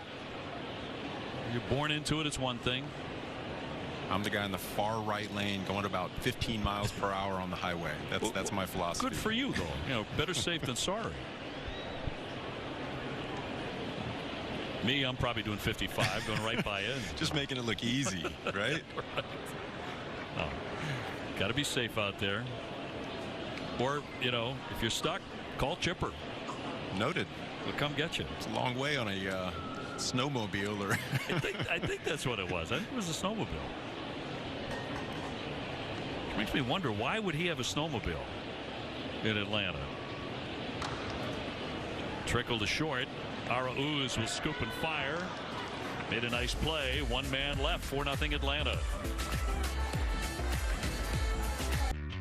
50-50 raffle presented by DraftKings coming your way. The raffle helps the Red Sox Foundation's efforts to support the recovery of local communities, and fans over 18 in Florida and Massachusetts can buy tickets at redsox.com/50-50 right now through the 7th inning of the game on Sunday, March 28th. The jackpot currently over $5,000. Please see official rules for full details. What do you think? Real or not real? I'm going to go real with that one. I've seen plenty of those in swimming pools, yards, drainage ditches, just about everywhere in Florida. Yes. On the green, maybe at a golf course. I've seen a couple of those. I remember growing up, my dad pulled a 3-footer out of the drainage ditch right in front of our house, relocated it. Got to look out for the cats and the small dogs, you know. I mean, they're dinosaurs. I mean, really.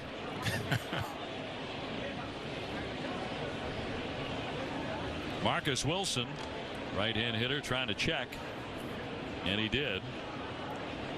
Originally out of Los Angeles, that's where he was born. 2019 at Jackson, Portland, and Salem. So he hit 3 different spots. He was acquired from Arizona in exchange for Blake Swihart in April of 19. Strike. Well, you know, it's looked really good.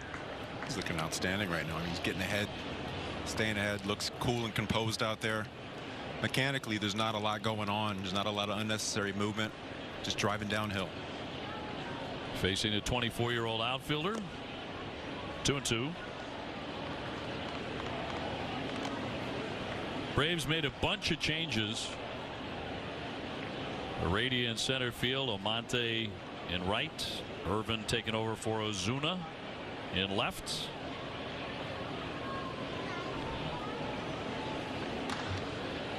Hit the other way for a base hit. Into right field, Wilson is on.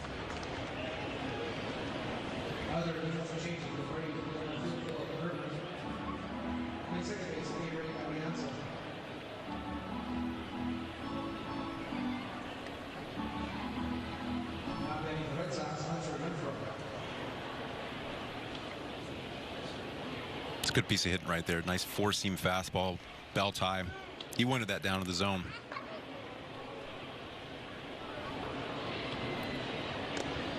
Here's Renfroe. He's lined out to center and hit the ball on the ground for a fielder's choice.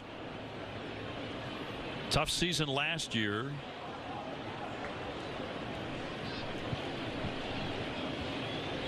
Did play in the World Series for Tampa Bay.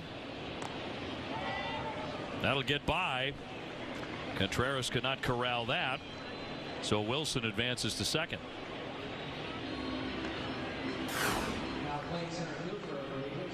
That's a ball you got to keep in front there.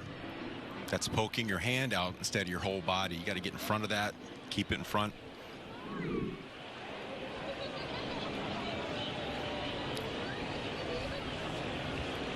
So pass ball on Contreras. RBI opportunity. Red Sox trying to get into the scoring column here. Boy, he takes a big swing. He does not get cheated. When that ball connects to the bat, it goes a long way.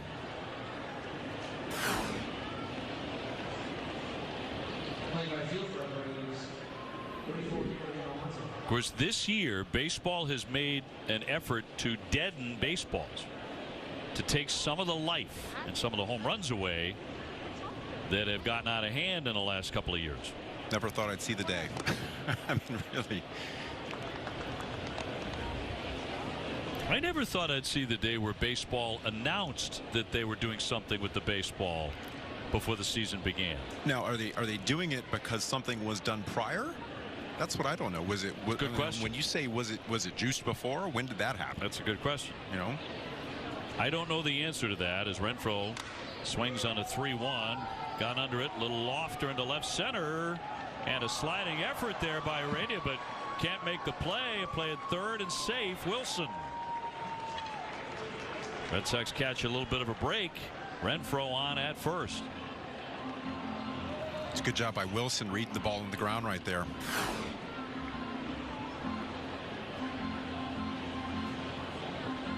Heredia had it pop right out of the mitten, right out of the glove. So they're on at first and third, and nobody out. And Geddes now running for Hunter Renfroe, who gets a base hit. And now Rafael Devers, he has gone 0 for 2. He has struck out, popped up.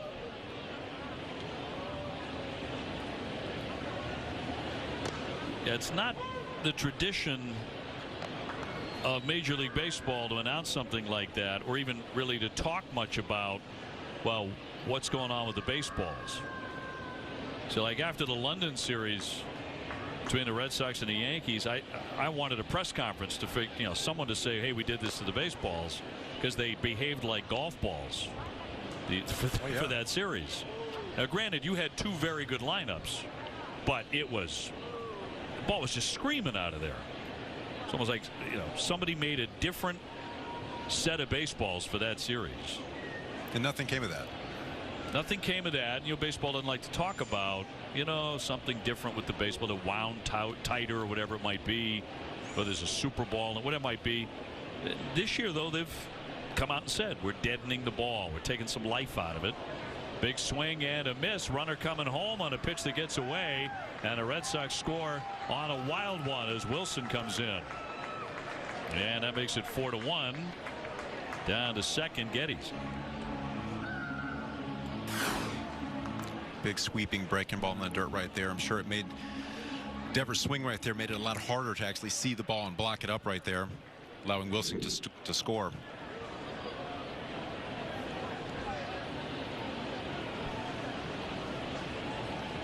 So a wild pitch makes it a 3-run game. And Rafael takes a vicious hack, comes up empty. He strikes out for the second time today. 1 away. That's making a slight adjustment right there. I mean, we're talking about the half the size of a dime in release point between the pitch prior to that one and that. He's getting his opportunity after a strong outing so far to actually make himself get out of a jam, to feel uncomfortable. We talked about earlier, you don't want to just go out there and cruise throughout spring training. Arroyo with a base hit into center field. Geddes around to score. The throw is cut, and the Red Sox have cut the lead in half in this inning. Arroyo not waiting around. Jumping on the first pitch, doing a great job keeping the barrel on top, keeping the bat flat. That's a pitch a lot of guys are going to get under because it is up in the zone.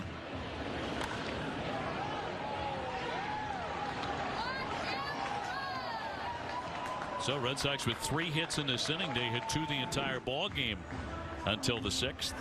And Enoa will depart. Atlanta makes the pitching change. So we will take the break as well. Red Sox have a man on, a man out. 2 runs in, 4-2 Atlanta. Shop.com. Check out new 2021 gear at the shop. Shop the largest selection of official caps, t-shirts, and hoodies, collectibles, and more. Gear up with the Red Sox at MLBshop.com. Very smoothly done, by the way, with your promos and your reads today. I tell you, I'm getting a little sip of water right now. I got a little cotton mouth after that last one. Wore you out a little bit. It's hard work. Some of them are definitely longer than others.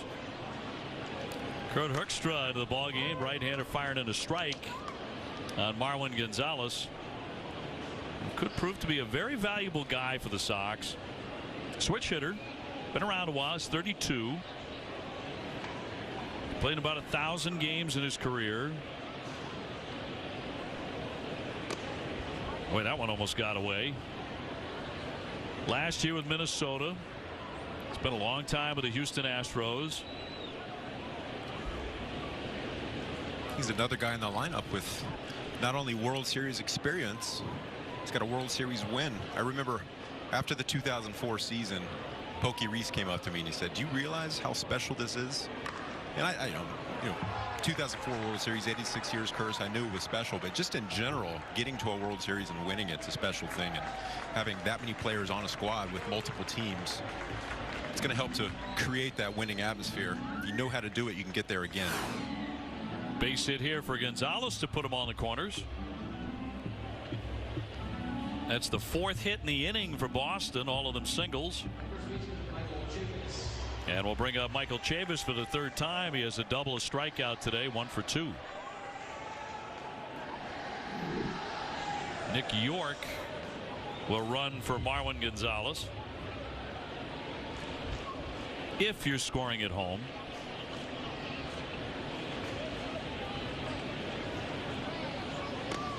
And a breaking ball misses in for ball 1.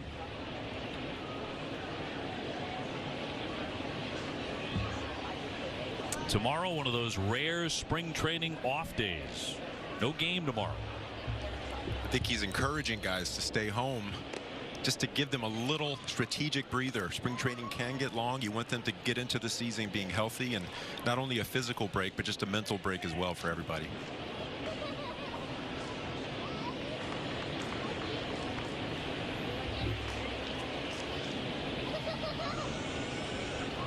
(2-0) to Chavis. Not tempting enough.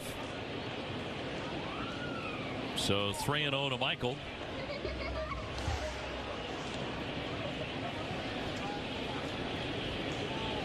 Chavis 42 games in 2020, hit 5 home runs. Of course, had 18 in 95 games 2 years ago. I know one thing he's worked on is pitch selection, pitch recognition, and being a little bit more selective up there, and that's a good example of how it pays off. We know what happens when a runner's put on for free. Now he'll take a walk to fill him up. Bases loaded. Red Sox building a rally here. A couple of runs in already. And Jairo Munoz, who had a fun audition last season, really swung the bat.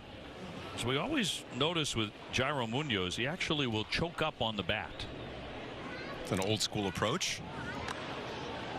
Rips into that one for a base hit. Arroyo coming around. York coming around and safe at third base. And the Red Sox have tied it. Jairo all smiles again, and the Red Sox have evened it up 4-4. They're seeing good pitches to hit relatively early this inning. Hanging breaking ball up in the zone. Sitting back a little bit, driving it. You know, that choking up on the bat, that's something you used to teach back in the day with 2 strikes, but he's right out of the chute choking up. Yep, not looking to hit the ball 500 feet, but wanting to make good contact, and he does that a lot, actually. So 2nd and 3rd, only 1 out. Red Sox have tied it at 4. And Arauz can put the Sox in the lead for the first time today. As he looks at a strike.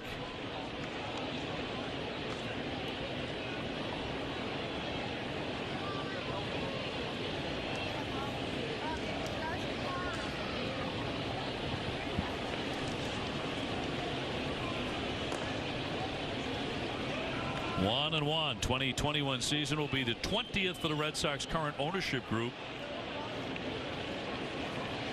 John Henry and Tom Werner. Last 19 years, Red Sox have won more World Series than any other team. They won 4. No other American League team has won multiple World Series titles in that time. This group wants to be competitive and get back to postseason play if they're capable. So much of that's going to come down to how good Alex Cora's pitching staff, his rotation first and foremost, can be, and I can almost guarantee it's going to be better than last year. Yeah, you talk about building a winning culture. It starts from the top down. What you put in, you're going to get out. Alex is doing his best to keep a positive atmosphere around the clubhouse, like we said earlier, giving awards to certain players and coaches and helping the team gel. It's going to come down to pitching at the end of the day. If you can pitch, if you can throw strikes, if you can get your starter deeper into the game, hand the ball off to as few guys as possible, you'd be in a good spot. One golf to the first baseman Sandoval. He'll tap the bag for the out.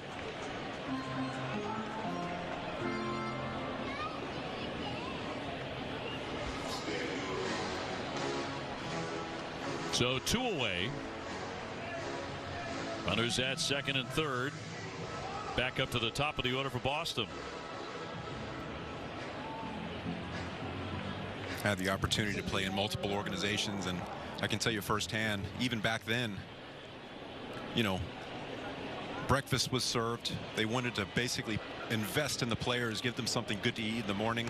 All the facilities were top notch, so we had the availability of getting better on the field, off the field. You know, different organizations don't necessarily have that. I've heard stories of other minor leaguers fighting over a jar of peanut butter in the morning before you go out to a long day at the ballpark. So putting good things in your body, being able to work out, it's going to help what you do on the field. Connor Wong, the hitter. Still a chance for the Sox to grab the lead. You're at Cool Today Park in Northport, Florida. Wong, right-hand hitter from Houston, Texas.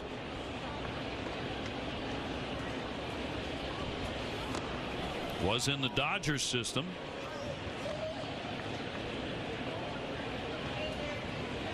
In 2019 at Tulsa, he batted .349 with 9 home runs. And before that, at Rancho Cucamonga, he hit 15 home runs. So he has power. Out of the University of Houston, and a sailing fastball to make it 3-1, so he has a good count. Hoekstra just having a hard time finishing his pitches. You know, the most important part of your pitch is the last inch. He's just not quite getting there with his fastball or his breaking ball at the moment.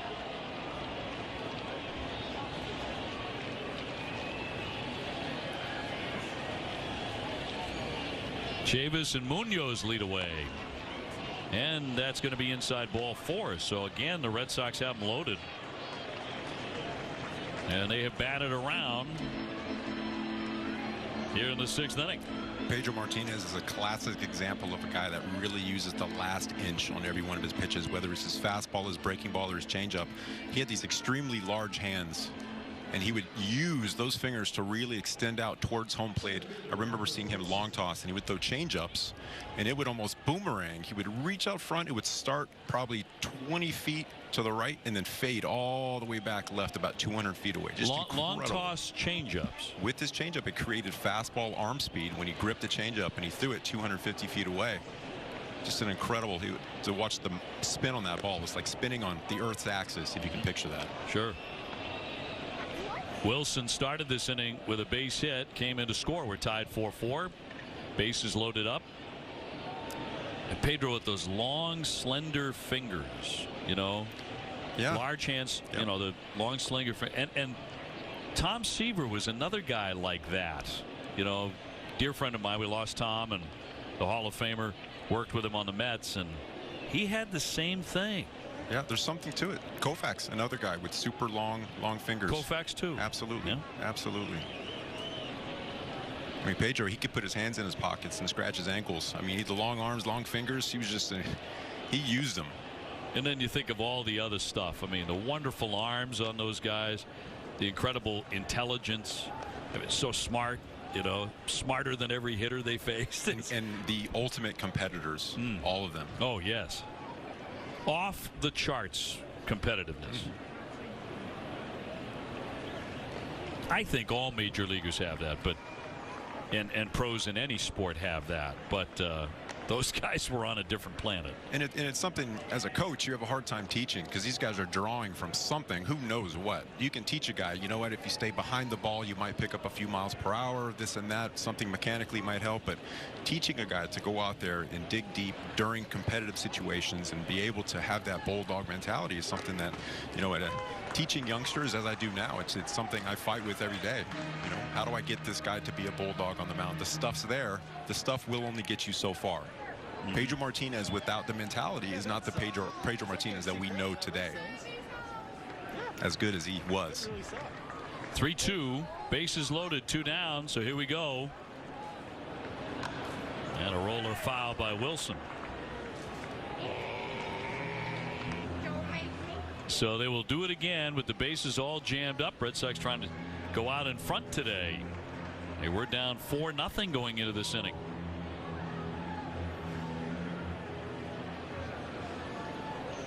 Chavis at third, Munoz at second, and Wong at first.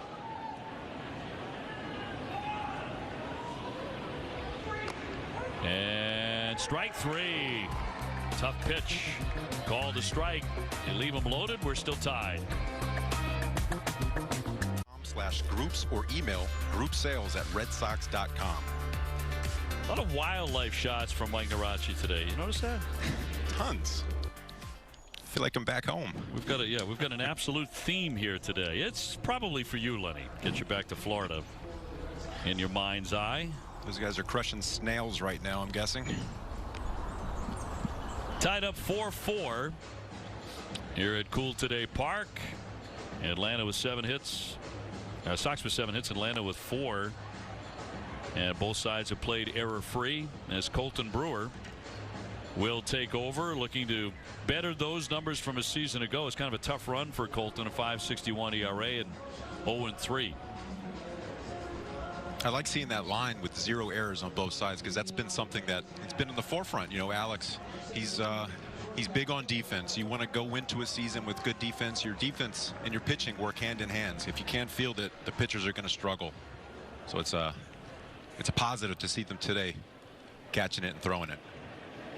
2 years ago for San Diego, he had a 5.59 ERA, but for the Red Sox in 2019, and 3 years ago with San Diego, a couple of years ago with the Sox, 1-2 in 58 appearances. We'll see if he gets used that often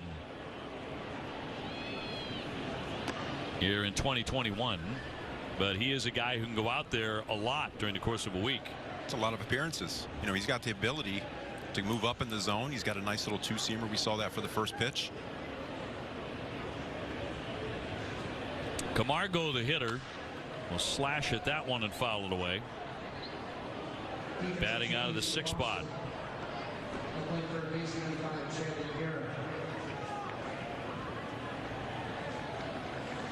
So 6, 7, and 8 here for the Braves. Red Sox have put Garrett Richards on the bump today. Winkowski, Barnes, Taylor, and now Brewer. Fouled off on a curveball. Just a click high. He wants that about 3 baseball lengths lower. Better opportunity for a swing and miss or a ground out. The mentality does change when you have 2 strikes as a pitcher. You really have to bear down, take that deep breath, and think about going through a wall every time you throw it.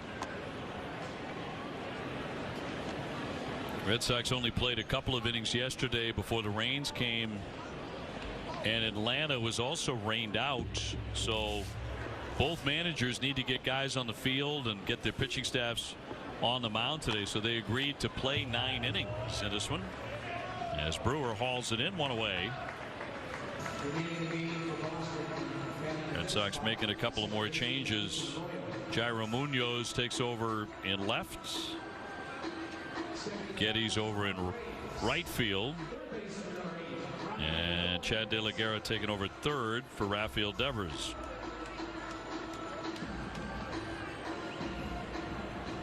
See Brewer fielding that ball right there, running it over to first base and throwing it underhand. A lot of pitchers have a hard time actually throwing a ball on a flat ground to first base, so they just elect to basically run the ball halfway there, make the safe underhand throw.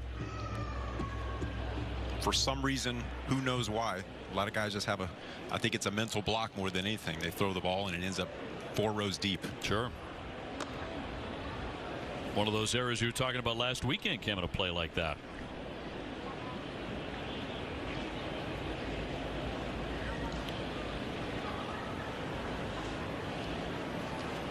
I was the type of pitcher, if I were to field a ground ball, I've got to throw it as hard as I can to first base, because if I thought about taking anything off, it would either not get there or go about 18 rows deep. Braves with a base runner on the single. So that'll put a man on with a man out.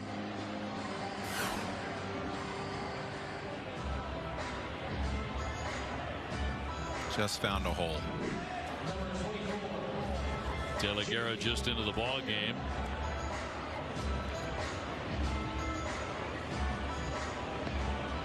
So one man aboard for the Braves. The rule here in the early days of spring training 2021 is games can be 5 or 7 innings, but the managers do have the option of playing 9 if they want. They have to talk about it the day before, and the decision has to be made by 5 p.m. the previous day if they plan on playing a longer game or a shorter game of 5 innings. Well, you made a great point. After yesterday's rainout, these guys need innings. They need ABs. They need to see pitches. It's all about repetition at this point, especially with a day off tomorrow. It's a lot of missed baseball. Rainout, day off 2 days later. Got to get it in. Lamb has drawn a walk and scored. He's also tapped to second. That's a strike.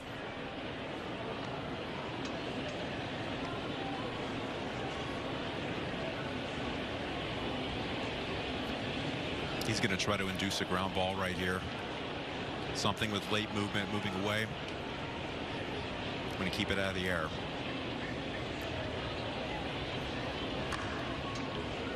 Fouled off, but on the ground, and an even count, 2-2.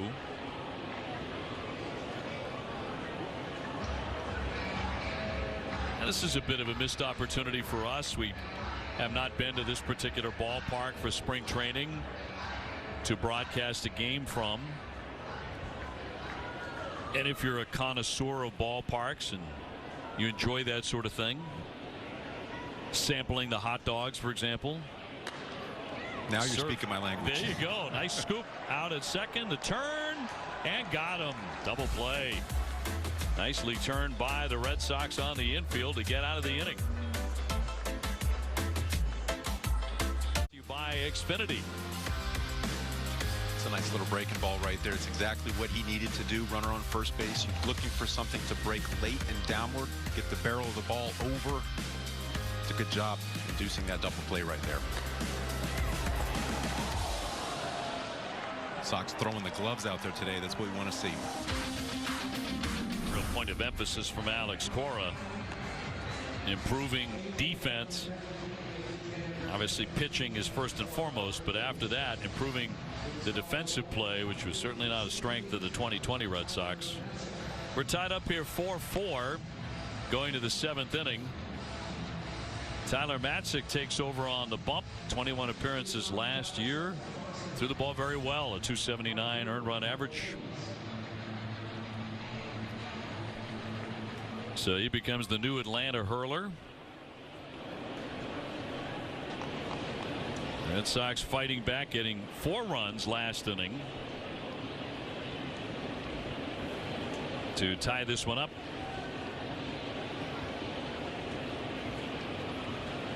And Geddes will lead things off. Wailing after the first one comes up empty. They did a good job last inning, seeing good pitches hit early in the count. That was his thinking right there. I'm going to jump on the first nice fastball I see. The ball had a little giddy up on it though. Good minor league power out of Geddes. And a strike.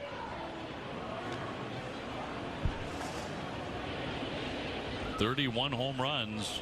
So serious pop there. Originally out of Gainesville, Georgia.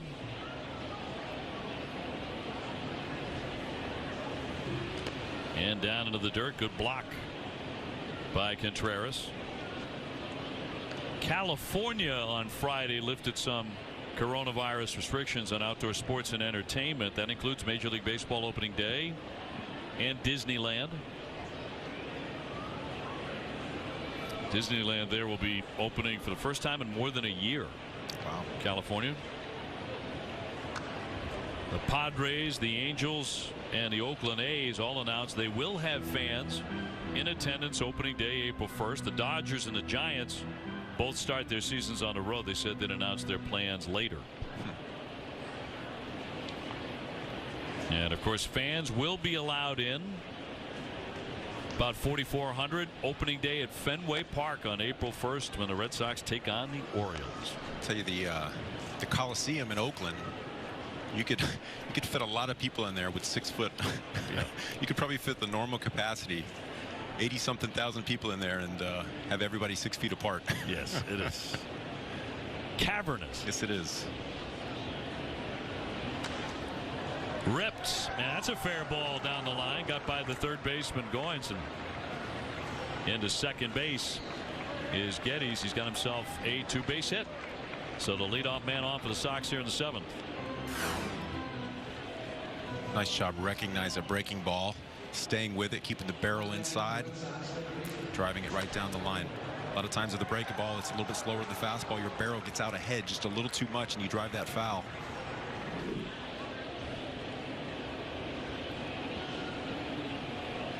So De La Guerra to climb in, an opportunity for the Red Sox to jump out in front.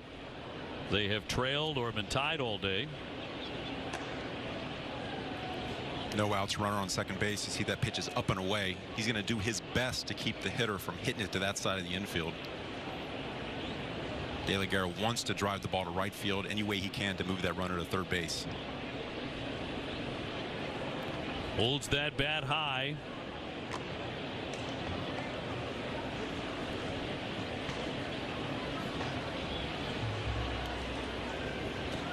You're talking about the Coliseum in Oakland, and they've had so much difficulty out there trying to get a new ballpark built, have not been able to accomplish that.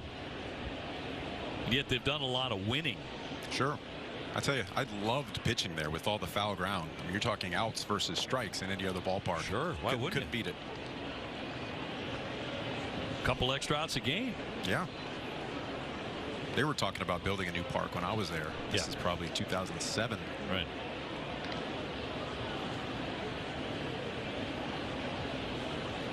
I like being out there for day games. Sun shining. It's beautiful. It really is. Feel the wind coming off the water. Big cut and a miss, and the count moves to 2-2. When the A's are good, and they often are, and they're drawing fans, their fans are into it. Yeah, I remember seeing the same faces there every game. If you're an Oakland fan, you are an Oakland fan, and you go to all the games. You're probably a Raider fan too, and that means you're cut from a different cloth. Absolutely. Than the average sports fan. I went up to the Raider locker room one time just to, I don't know what we were doing, but they said, you guys want to check it out? We walked up there just to take a peek.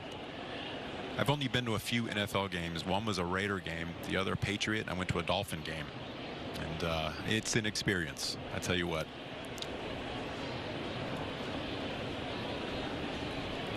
A big part of that city they were for a long time. 2-2.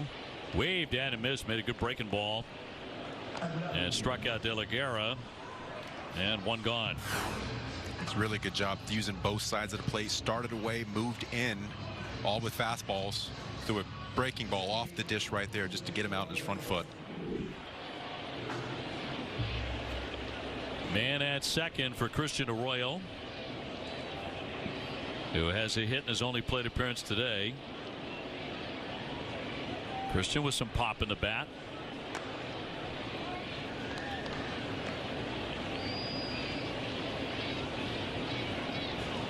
Another ballpark that doesn't get, the national love of the ballpark in San Francisco, or obviously Fenway or Wrigley Field, that I'm very fond of is Kansas City. They put a lot into that. My year in Kansas City was 2009. If I recall, they put about $250 million in prior to that offseason just to kind of refurbish it and make it up to date. And it was great. It was great to get the waterfalls out there. It's a beautiful, good atmosphere. It's in the middle of nowhere, though. It is. You've got to have a reason to get out there. And that, they've got the Chiefs right there. Arrowhead is right there, right next door. So they have a real sports complex going there. The ballpark's gorgeous. 1-2 on Christian Arroyo. What's your favorite place to play? Oh, Fenway. Away, Giants. That's a nice park. Clubhouse wasn't very big. Right. But it was a great atmosphere. Every time we went there, it was a great atmosphere. I felt like I pitched there. That has a lot to do with it. If you stink in a ballpark, you're not going to enjoy it. Sure. I do remember it was either 2007 or 8, warming up on the side, and their bullpens are a little different. They're right there. The fans are right there. They can reach out and touch you. You're throwing towards home plate.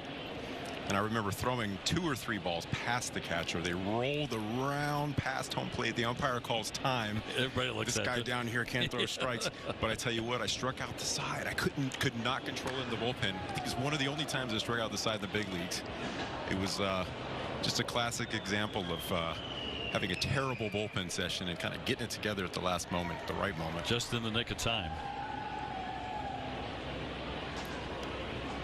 Might have been the meals too. The clubhouse meals in San Francisco, they always had these garlic fries that I always grabbed 2 plates when I could. They're incredible. They're sold on the concourse too, and you talk about smelling that the entire game, you know, and then you're jonesing for garlic, something with garlic in it, you know. Well, the problem is you're smelling it the whole game, but then when you leave after the game, you go back to your home city, when you start sweating on the airplane, you're smelling it again because it's all the garlic. I mean, it's right there. It really is. Yeah. They are delicious, though. They're incredible. I miss them. 2 balls, 2 strikes on Arroyo with a man at second, 1 away. And Matzek, the lefty, tried the inside part of the plate and missed.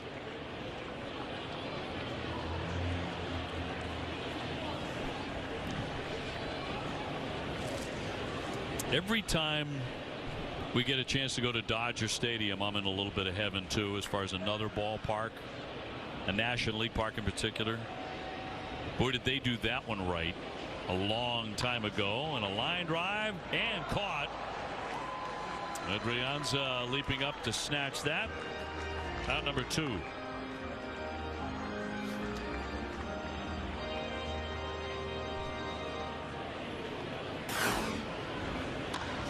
Nice job driving it the other way. Just quite didn't have enough height. He's scoring if that gets over his head.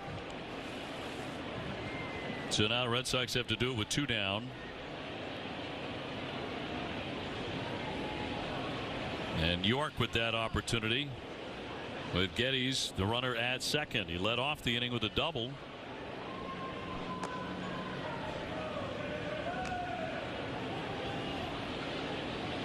The other thing I love about Dodger Stadium, and you would care a lot less about this than I would, but the position of broadcast level, the booths, is absolutely perfect. It's exactly where they should be, which is not the case in some ballparks. Like you go to Washington, the Nationals Park, I mean, you need a Sherpa to get you up there to the very top, and an oxygen tank. It's like 11.5 stories. So you're looking down on the action, which is never good for baseball. Yeah. But at Dodger Stadium, it's perfect. It's absolutely where it should be. Foul back. I'm sure they asked Vince Scully. Now, Mr. Scully, where would you like the booths to be? Oh, you just put them right here. This will be absolutely lovely on a beautiful summer day in Los Angeles. There's a strike. I mean, when you're part of an organization for that long, you must have some say in where they're going to seat you, right? It's the Vince Scully broadcast booth, literally. So yeah, you should have more than a little. 2-1. Contreras up out of the crouch, 3 balls and a strike.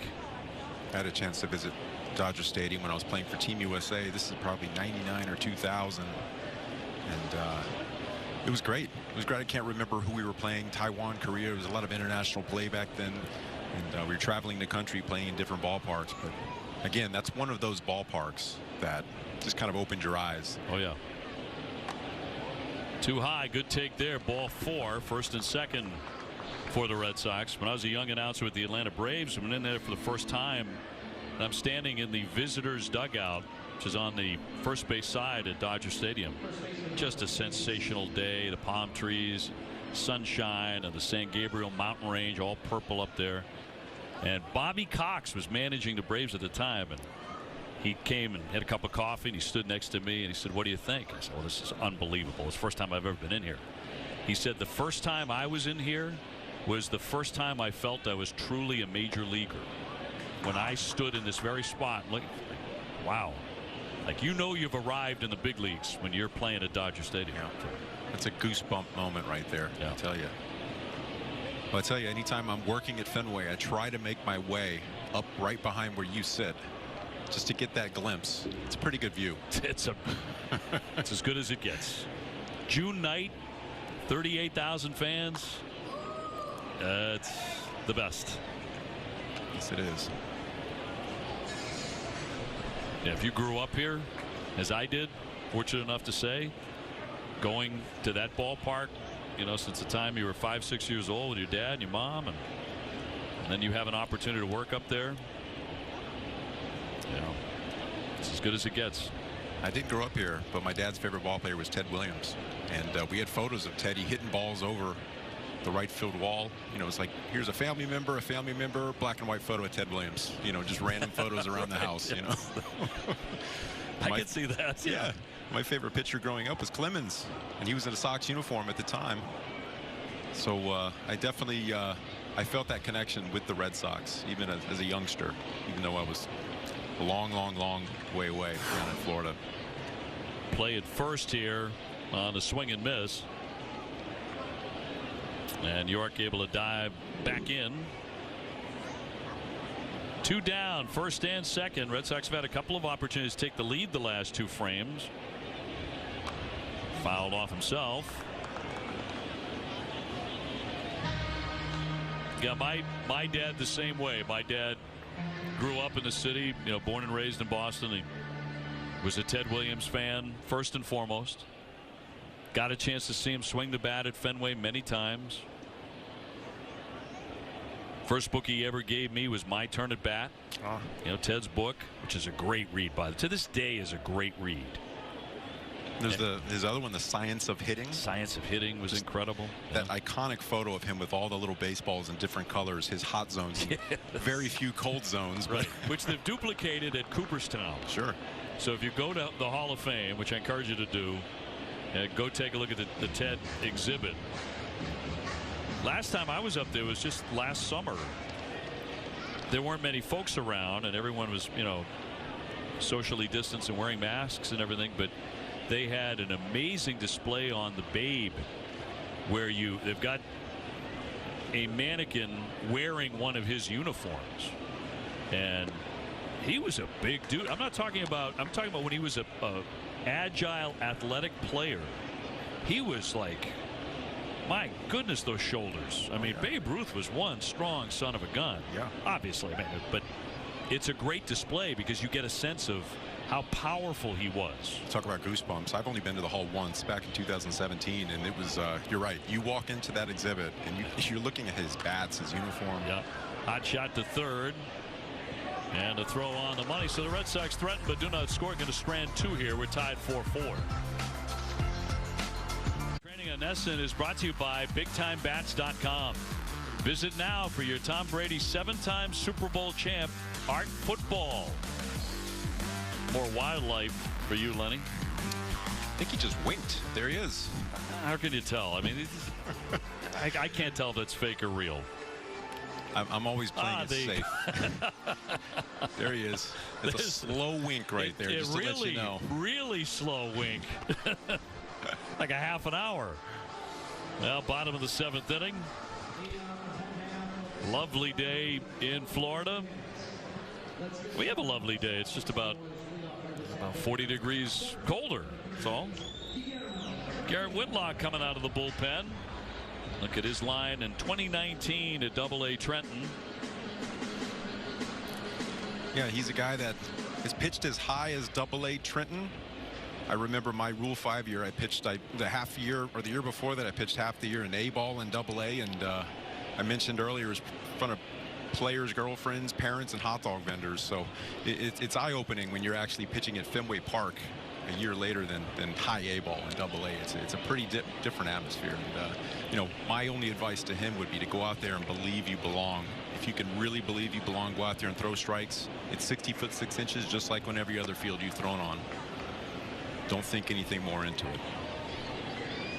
Facing Heredia here in the last half of the 7th inning. Whitlock, his first year in the Red Sox organization. Originally selected by the Yankees in the 18th round in 17. He's a Tommy John guy as of 2 years ago.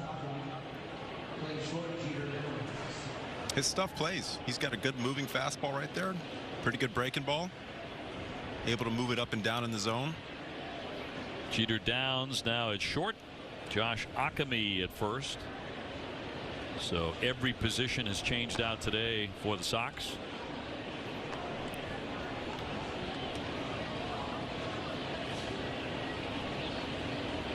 Biggest difference between A-ball, AA, AAA into the big leagues is the game tends to speed up on you a little bit. So you have to be able to take a step back off the rubber, take a nice deep breath, calm your nerves down, get back to what you know you can do. Pound the strike zone. That's it. Hitters will get themselves out if you trust your stuff. 3-1 big swing and a high drive, but catchable. Getty's back there for the play for out number 1 here in the 7th.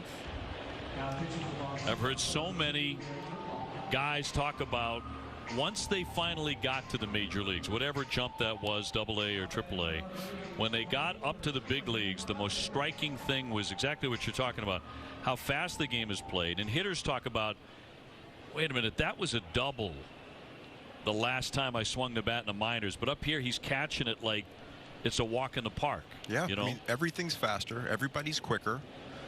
You have to limit your mistakes as a pitcher. And, you know, a lot of times you'll see big leaguers come down to single A and pitch against, you know, the Gulf Coast League team or whatever, and they get shelled because you're throwing pitches that you normally would throw to big league hitters, and these guys are basically hacking at pitches that typically maybe a big league hitter won't swing at. They're swinging at everything. It's a different ball game. Little roller to Arroyo for a quick out. 2 up and 2 down in the 7th inning. And there's that other thing, you know, hitters talk about everybody can seemingly throw it in a teacup. You know, they can throw that pitch. They can throw several pitches exactly where they want, you know, and you're not used to that as a hitter. You're used to a guy missing with several of those, but they don't miss very often in the big leagues. A lot of times in the minor leagues, you can bet they're going to throw a certain pitch in a certain count, right? But a 3-2 or 3-1 or 0-2, a big league pitcher is going to typically be able to reach into his bag and throw anything that he wants. It's a pretty big difference. Adrianza batting with 2 down and nobody aboard for Atlanta. Braves did all their scoring early. They got 3 in the first inning, another run in the second. Those were all off Garrett Richards. They have not scored since then. In fact, they only have a handful of hits since then. Sox got all of their runs in 1 inning in the 6th. This was close. That's right at the bottom of the zone right there. That's where he needs to stay, though. If you're going to go up, go up. If you're going to go down, stay down. It's where you get in trouble, is where you're kind of up by the belt buckle. You have to distinguish between those two with your fastball. Ricocheted away on a pitch in the dirt, 1-2. Again, the Sox will not play tomorrow. It's one of those rare off days in spring training once the Grapefruit League gets underway. And beginning next weekend, all the games will be 9 innings. This, because both managers wanted to play longer today, this is a 9-inning game. But typically they're going 7 around spring training in both Florida and Arizona right now. In some cases 5.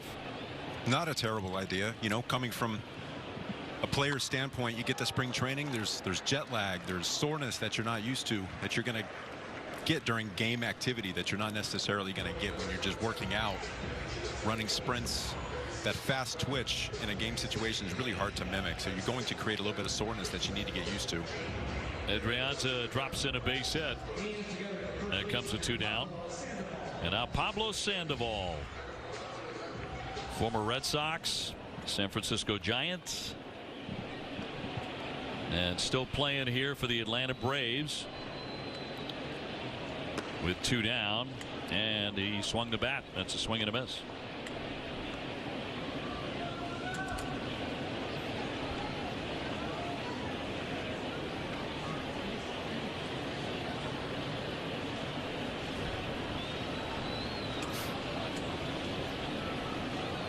And Whitlock with the 0-1.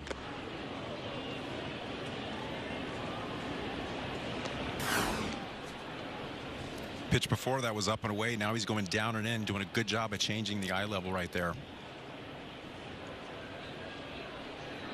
Now that he's 0-2, he has options.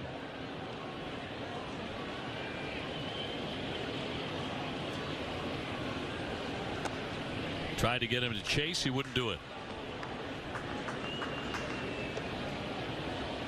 Not a bad time to throw a breaking ball off of that high fastball.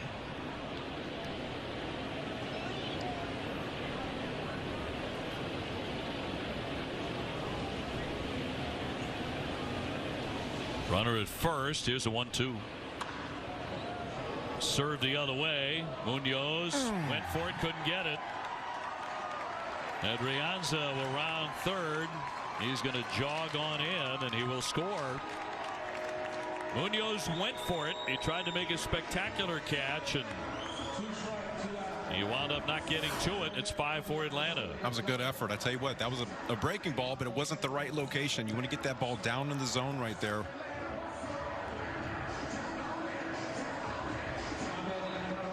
So Sandoval against his former club will drive in the run.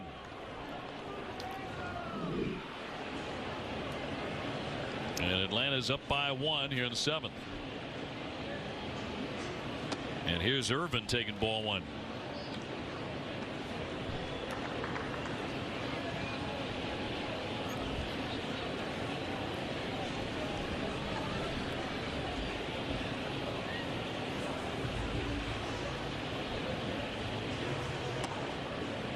In there for a strike.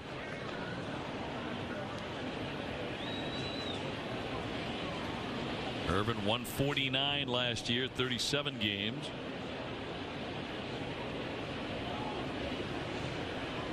And Whitlock's 1-1. Hit the other way, foul.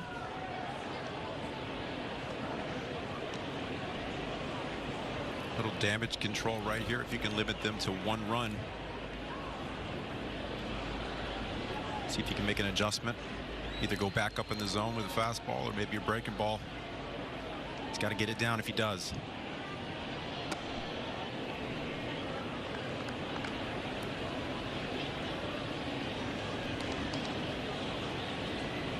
Whitlock from Snellville, Georgia. Makes his offseason home in pretty serious football country right now in Alabama. Went wailing away and he struck him out, but a run in. 5-4 Atlanta at the end of 7. At Rodenhiser.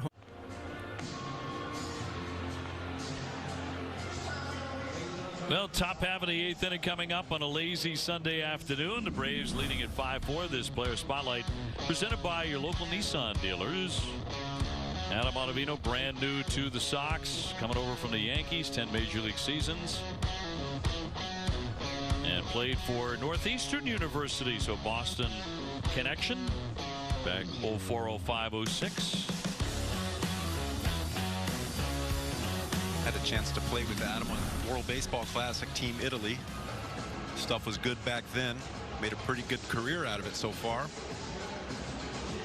He's the type of pitcher that he really needs to throw the ball out of the zone, but keep it in the zone in the pitcher's eyes, if you know what I mean. Make it look like a good pitch to hit. Sure. Swing through it. A little bit too many hard barrels last year.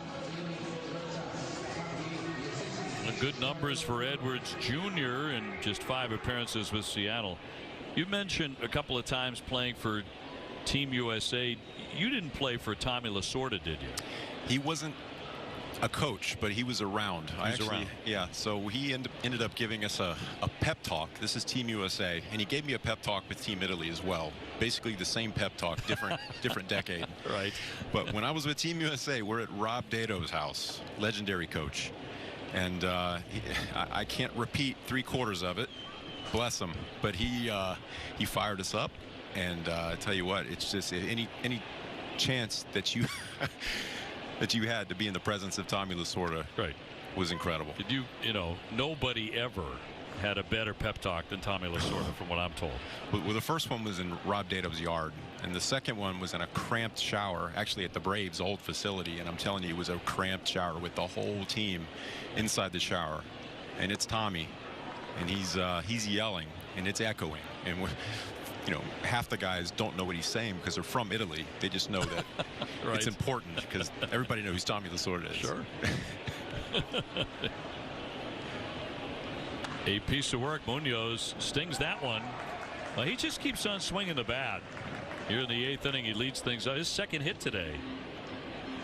Going back to last season, where he certainly swung the bat very effectively and flashed that grin. He likes to hit.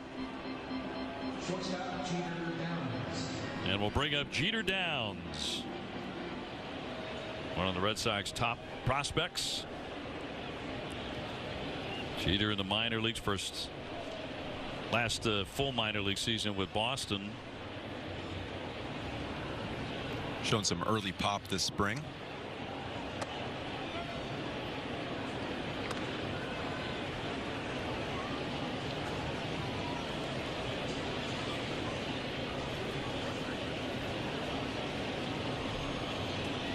Red Sox looking to even it up again here in the 8th inning, trailing by 1.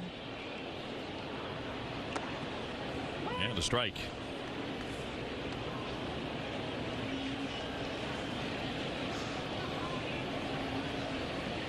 Again, he's going high and tight right there. He wants to keep the ball off the right side of the infield, the outfield. Keep that runner at first base. That jam job right there was hopefully to try to induce a double play.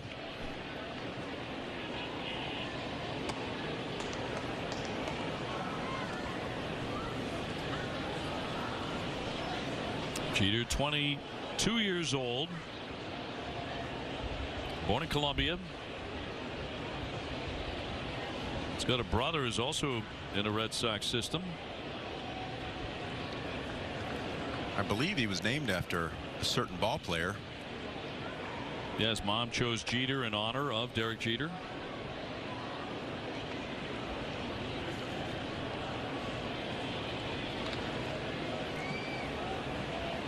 Can steal a base too. A couple of years ago, 37 of those at Dayton.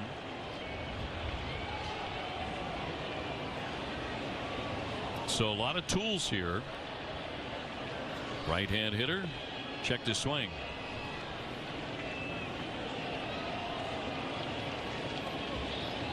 So full count here. Red Sox have only scored in 1 inning today, in the 6th. Didn't get much off of Charlie Morton, who had the start today for his new team, the Braves, and he went 3 scoreless innings.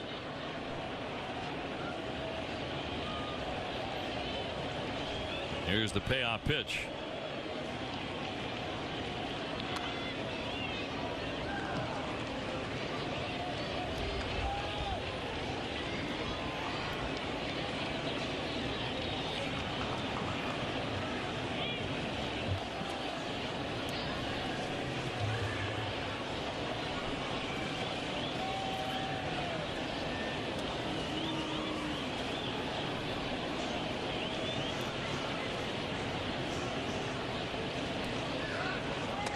Two, not tempting enough. Ball 4, so that'll put runners at first and second. Go back to that 6th inning where the Red Sox did all of their scoring so far. Red Sox hitters in that 6th inning, that helped by swinging the bat on a pitch that was down in the zone right there. Catcher had a hard time. All the other hitters were seeing balls early that they could take care of, that they could hit. Don't get deep in the count, so they were taking advantage of pitches that were hittable, hanging curveballs like that, sneaking balls in, seeing eye singles. Do what you can to scrape as many hits as you possibly can.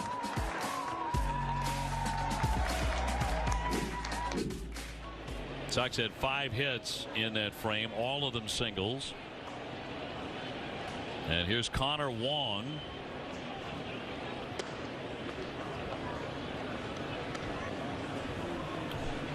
With 2 on and nobody out.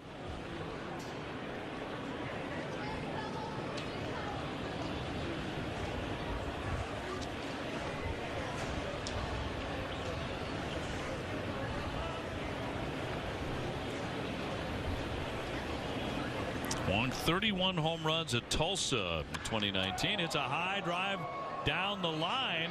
Is that going to be a fair ball? That ball is deep into the corner, but it is foul. He definitely has the capability of driving in everybody right now. Like you said, he has a ton of power.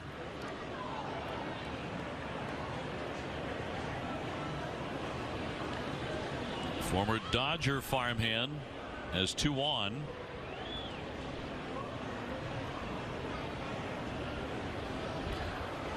And the 0-2 from Edwards Jr. Looking to shorten up right here and drive it into the gap. That one bounced right up into the throat area of Contreras. I guess anything it takes to stop it. That's it. Whew. What do they call it? The tools of ignorance. Tell you what, I couldn't do it. That looks painful. Any kind of pressure on the neck right there, that doesn't feel good. Why would you want to? Oh. Takes a special type of person to be able to do that.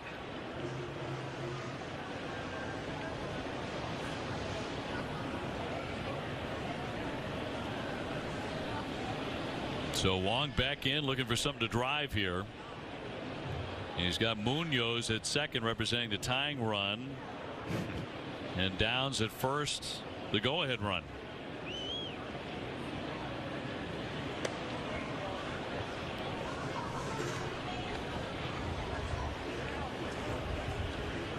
That's his way of letting everybody know that he's okay back there. Yeah. Don't think you're going to sneak a bag out of me. I'll tell you what, it looked like a strike to me.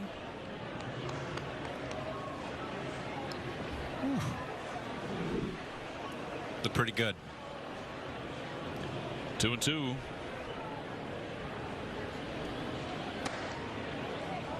Checked his swing. They appealed, no swing, and Red Sox have a full count here and an opportunity to do a little damage. With 2 on.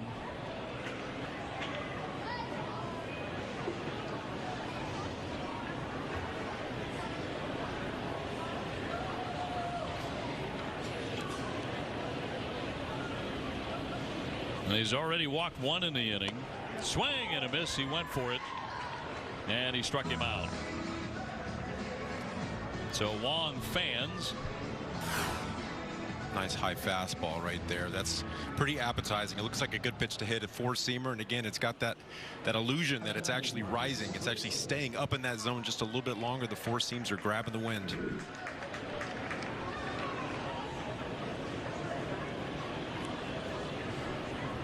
Marcus Wilson.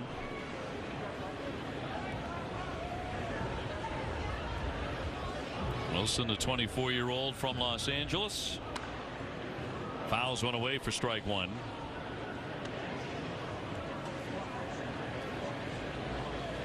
Marcus acquired from Arizona in April of 19. I mentioned the Blake Swihart deal.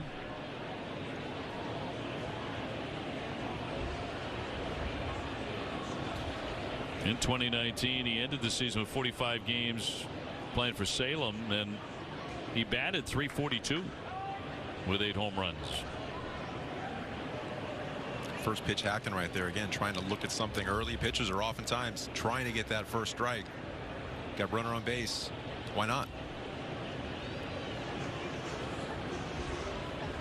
Munoz on at second, Downs at first.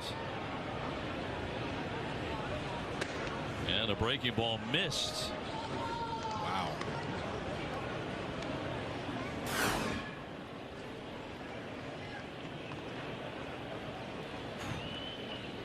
It's close. Spring training for everybody. That's a fact. 1-1 on the way to Wilson. Stopped by Contreras, who's been busy back there. He's had to be.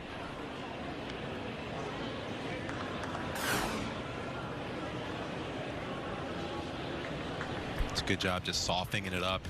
You know, you hit that ball towards the pitcher, it goes about 4 or 5 feet away. It's a good chance he advances.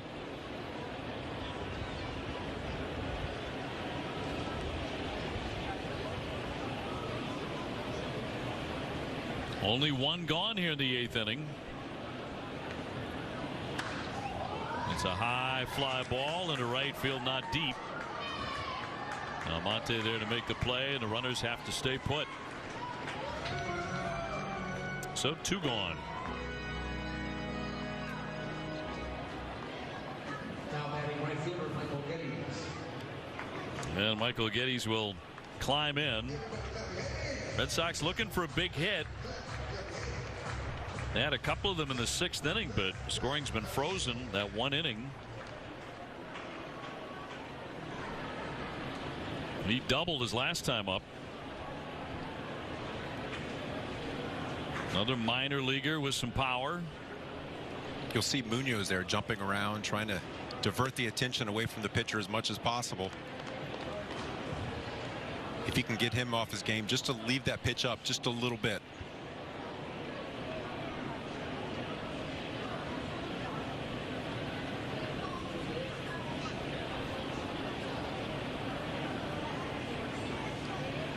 And a lanky right-hander with a 1-0 pitch.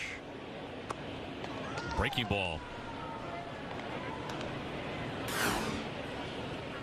Nice big sweeping breaking ball right there. Looks like a good pitch to hit, but it's got a ton of break on it. That's a lot of spin on that ball right there.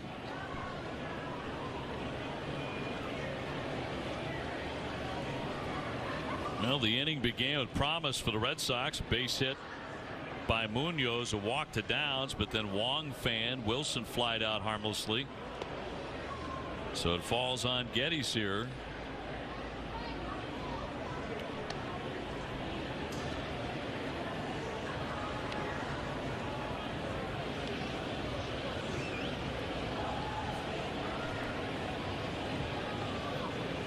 Two 2-1 count, looking for a good pitch right here to hit. Don't go out of your zone.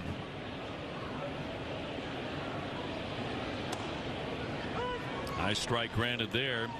And if you're looking for Bruins pregame coverage, Dale, Billy, and Barry have just gotten started on NESN Plus. Once our Red Sox game is over, Bruins coverage will come on over to NESN.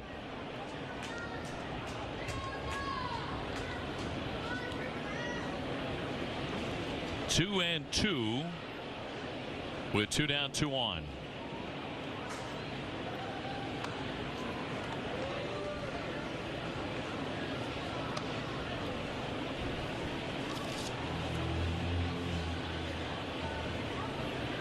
Today, the second of 9 scheduled Grapefruit League games between the Sox and the Braves, because they're regionalizing spring training this year, trying to cut down on travel and the possibility of COVID-19 infections. Going to see a lot of each other. Breaking ball, got a piece of that one, fouled it away. Sox and the Braves will play each other 4 times in the regular season, 2 at Fenway, May 25th and 26th, and 2 at their ballpark in Atlanta in June, middle of June. We had interleague against the Braves in 04, I remember. Went to their ballpark. Sox have played at the new place north of Atlanta before, and they went down there and swept them in the 18 season. Swing and a miss, struck him out. Side retired, and 2 left. With the latest Red Sox news, and get behind the scenes look at the team by subscribing to the official YouTube channel. Visit youtube.com/Red Sox to watch all access clips, press conferences, highlight reels, and more. Guess what, Lenny? Another Gator shot. There he is. Tell you what, I'm from Gainesville, home of the Gators, and Yeah, they're everywhere. and I mean, this is a dumb question, but obviously you still root for the Florida Gators. I was a Stetson Hatter. There's Right. a little bit of a rivalry there. I didn't go to UF. Well, there is a rivalry there. Yeah, but Oh, okay. Gator fans are similar to Red Sox fans. If you're a Gator fan, you've got bumper stickers, you've got Right. you're decked out in Gator outfits, similar to Red Sox fans. They bleed red and blue. Support's incredible. Yeah, and So you don't root for the Florida Gators, even though you're from Gainesville, I'm from Florida? Gainesville, but yeah, Wow. it's I'm not a diehard. How about the rest of the family? My older brother went there, and he probably roots for him a little bit more than I do, to be honest. Football season, that's the real deal. That one's going to be dropped into center field for a base hit. So Contreras begins the 8th inning for Atlanta with a single. Reaching out, good extension. Knew it at the crack of the bat, was going to find a home on the grass.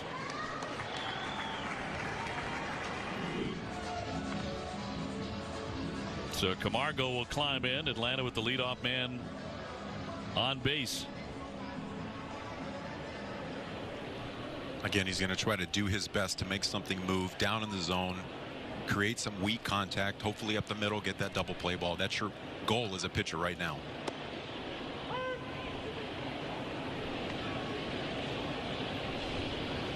Young pitcher Garrett Whitlock. Well, he's from Georgia, so he knows a thing or two about football country, and undoubtedly he's a Georgia Bulldog fan. He's from what I like to call the other Gainesville. Yeah. Athens, Georgia, that might be the best college town in America.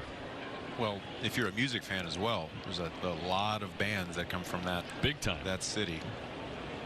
REM is from there, from Athens, of course.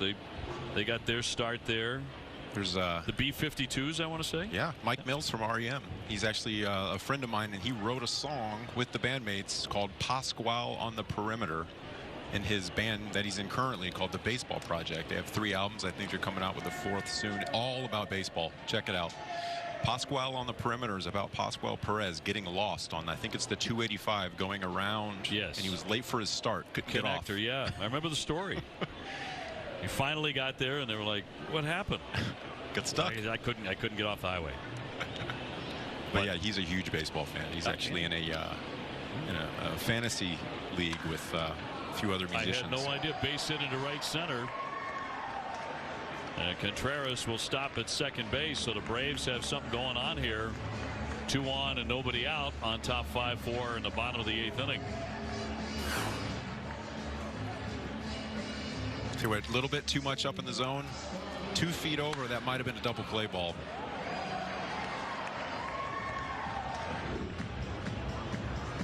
By the way, I am completely impressed. I mean, you drop an REM reference, and hey, you know, one of my best friends is a former member of REM. I had no idea.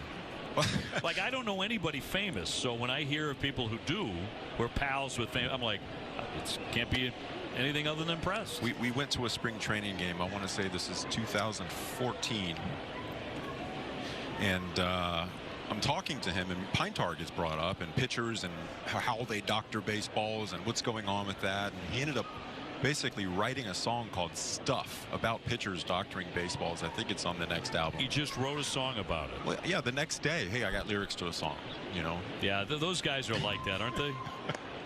They can, like, oh, wait a minute, I've got to go. I'll be in the other room, and 10 minutes later they come back with a song. Yeah, they've got, you know, a Dale Murphy deserves to be in the Hall of Fame song.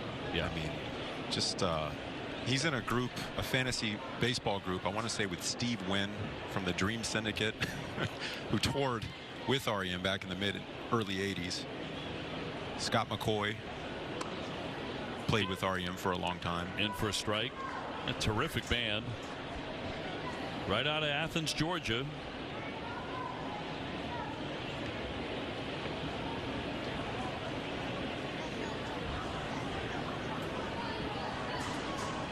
Yeah, you'd better be a big-time football fan. SEC football. Go school there. Auburn, Alabama, Georgia, Tennessee. Big swing and a miss by Goinser. And he is down on strikes. So 1 gone. It's a nice pitch right there. He's got a lot of run on his fastball. That's a pitch he can start on the outer half and work its way off. Or similar to a guy like Porcello, he can start that on the inner half and bring it back.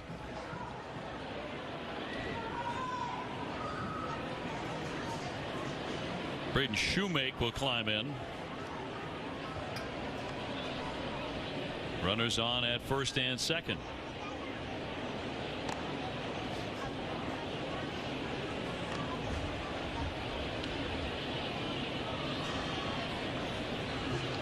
Solid numbers in 65 games at A-ball and AA in the last minor league season.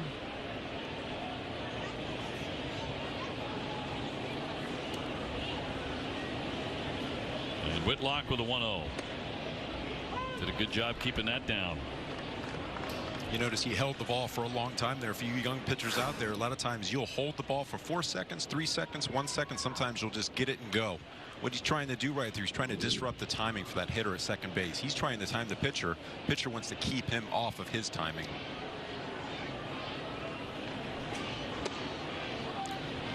That was a 1 second count there, 4 seconds prior to that. So you don't want to fall into a habit of having the same timing every time from set to pitch.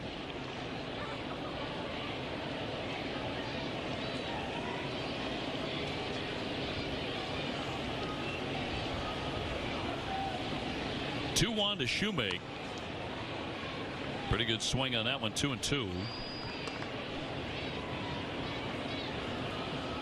Atlanta had a lot of regulars in there today when the game got underway. Acuna Jr. and Albies, Freddie Freeman, the reigning MVP, Marcell Ozuna. Ozuna was in there. He had a base hit today. Dansby Swanson, their shortstop. 5 All-Stars and 4 Silver Sluggers in that early game lineup. Good tight breaking ball there to strike him out. 2 gone. Nice back foot breaking ball right there. Again, that looks like a fastball in the inner half. Ends up breaking off the corner of the plate. So Whitlock trying to get out of a little bit of a jam here in the 8th inning. And Heredia, the batter, he's 0 for 1 with a fly to right field. Braves starter today was the newly acquired right-hander Charlie Morton. And he was pretty good. 3 innings, no runs. Not perfect, but he threw the ball well. This is a good opportunity for Whitlock to show the Red Sox that he can pitch in intense situations, maybe get out of a jam here and there. You will fall into them during the season at points, so it's a good test.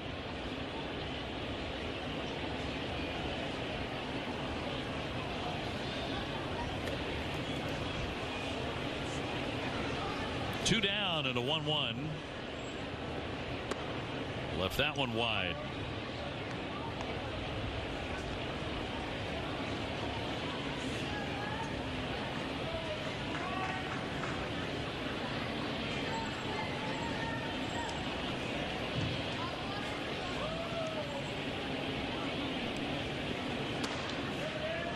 They pumped in a good live one there, fastball to make it 2-2. I mean, his stuff plays. He's got a nice hard fastball. When he throws his breaking ball, it's got real tight spin and great movement on it. It's just about fine-tuning everything. We talked about the difference between A-ball and AA all the way up into the big leagues. It's being able to throw those pitches when you want them. Bounding ball and scooped up by Akame, gets the out, and Whitlock gets out of the frame. 2 men left. We will return with more spring training action from JetBlue Park as the Sox host these Atlanta Braves on NESN Plus, presented by your local Nissan dealers. We'll have it for you right here on New England Sports Network. Jerry and I will be there. I don't know where you will be. You'll be maybe somewhere in Rhode Island then? Saturday. Yeah, I'm probably going to be doing something with baseball, either one of my kids' practices or teaching a pitcher how to throw a changeup, something like that. Yeah. It's typically what I'm doing. How old are the kids, by the way? Ooh, 8, 6, 4, and my youngest will be 2 in April. Wow. Yeah. Talk about a full house, man. Yes, sir. And the 2-year-old, is he looking like, you know? He runs the joint. I got to tell you, he walks around the place all bowed up. Oh, yeah. Yeah, he's something else. Yeah, Lots of personality. You're in for a lot of fun for a long time to come. Well, Victor Arona coming out of the bullpen now for Atlanta. Pitched with the Phillies last year briefly. And we'll take on De La Guerra to lead things off as we go to the 9th inning. As promised, a 9-inning game for the first time this spring is agreed upon by both managers. And through next Saturday, the games will be 7 innings in length, and on Sunday they go to 9.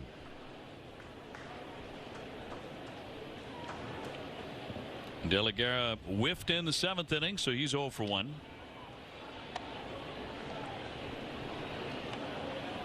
Both of these teams 3-3 on the spring so far.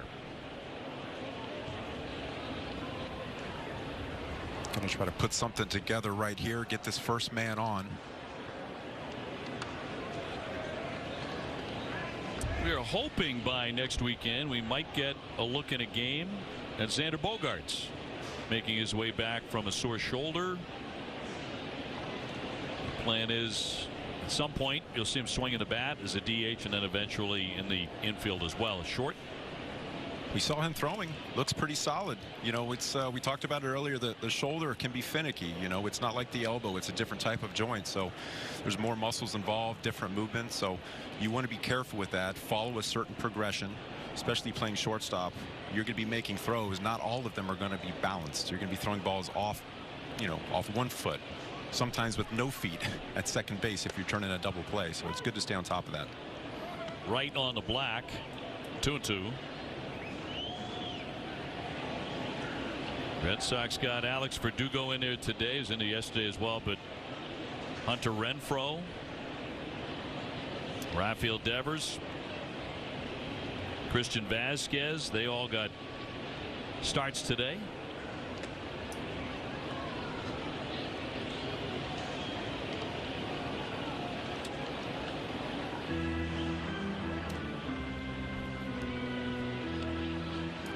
Three and two on De La Guerra.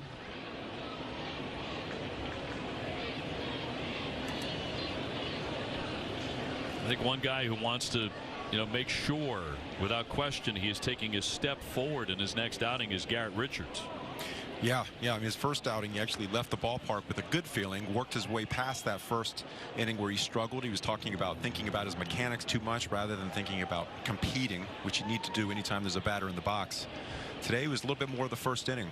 You know, just something I'm sure he's going to talk to Dave Bush about and work on mentality and leave the mechanics in the bullpen session.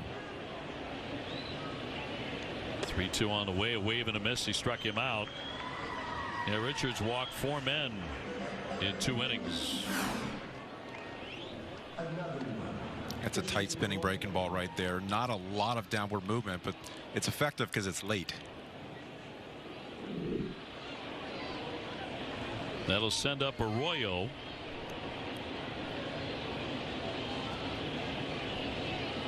Christian hitting with the bases empty. 1 down, 9th inning.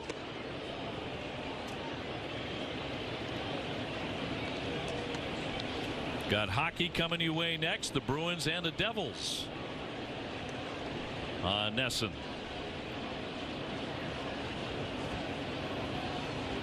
I've only been to 1 hockey game. I'm a little bit embarrassed. I've only been to 1 hockey game in my life. In your life? In my life. Line shot.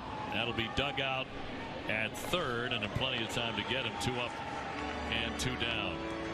We got to get you back over to the Garden a couple times. Well, my only game was at the it was a P Bruins game over at the Dunk, and Keith Falk calls me up one day. Hey, we're going. All right, we're going, and it was a blast. It was a fun time. You know, coming from Florida, hockey's not huge out there, at least, you know, in the Gainesville area. Never been on skates, never seen snow. Cold weather sports aren't a huge thing, but I tell you what, I had a blast. York the batter. You've not been to the Garden then? No. All right, so you got to go see the Bees when fans are allowed back in. You know, and it's all safe to do that. I mean, you've got to get in there. Yeah, I'll make a point of it for sure. It's a great place to see a hockey game too. It's so comfortable, easy in, easy out. Great fun. Oh, and by the way, they're pretty darn good. I hear that. A lot to look forward to. A lot of people are watching. 2-0 to count on York. Red Sox trail 5-4 9th inning with 2 down. Only inning the Red Sox have scored in so far, the 6th inning. And a strike.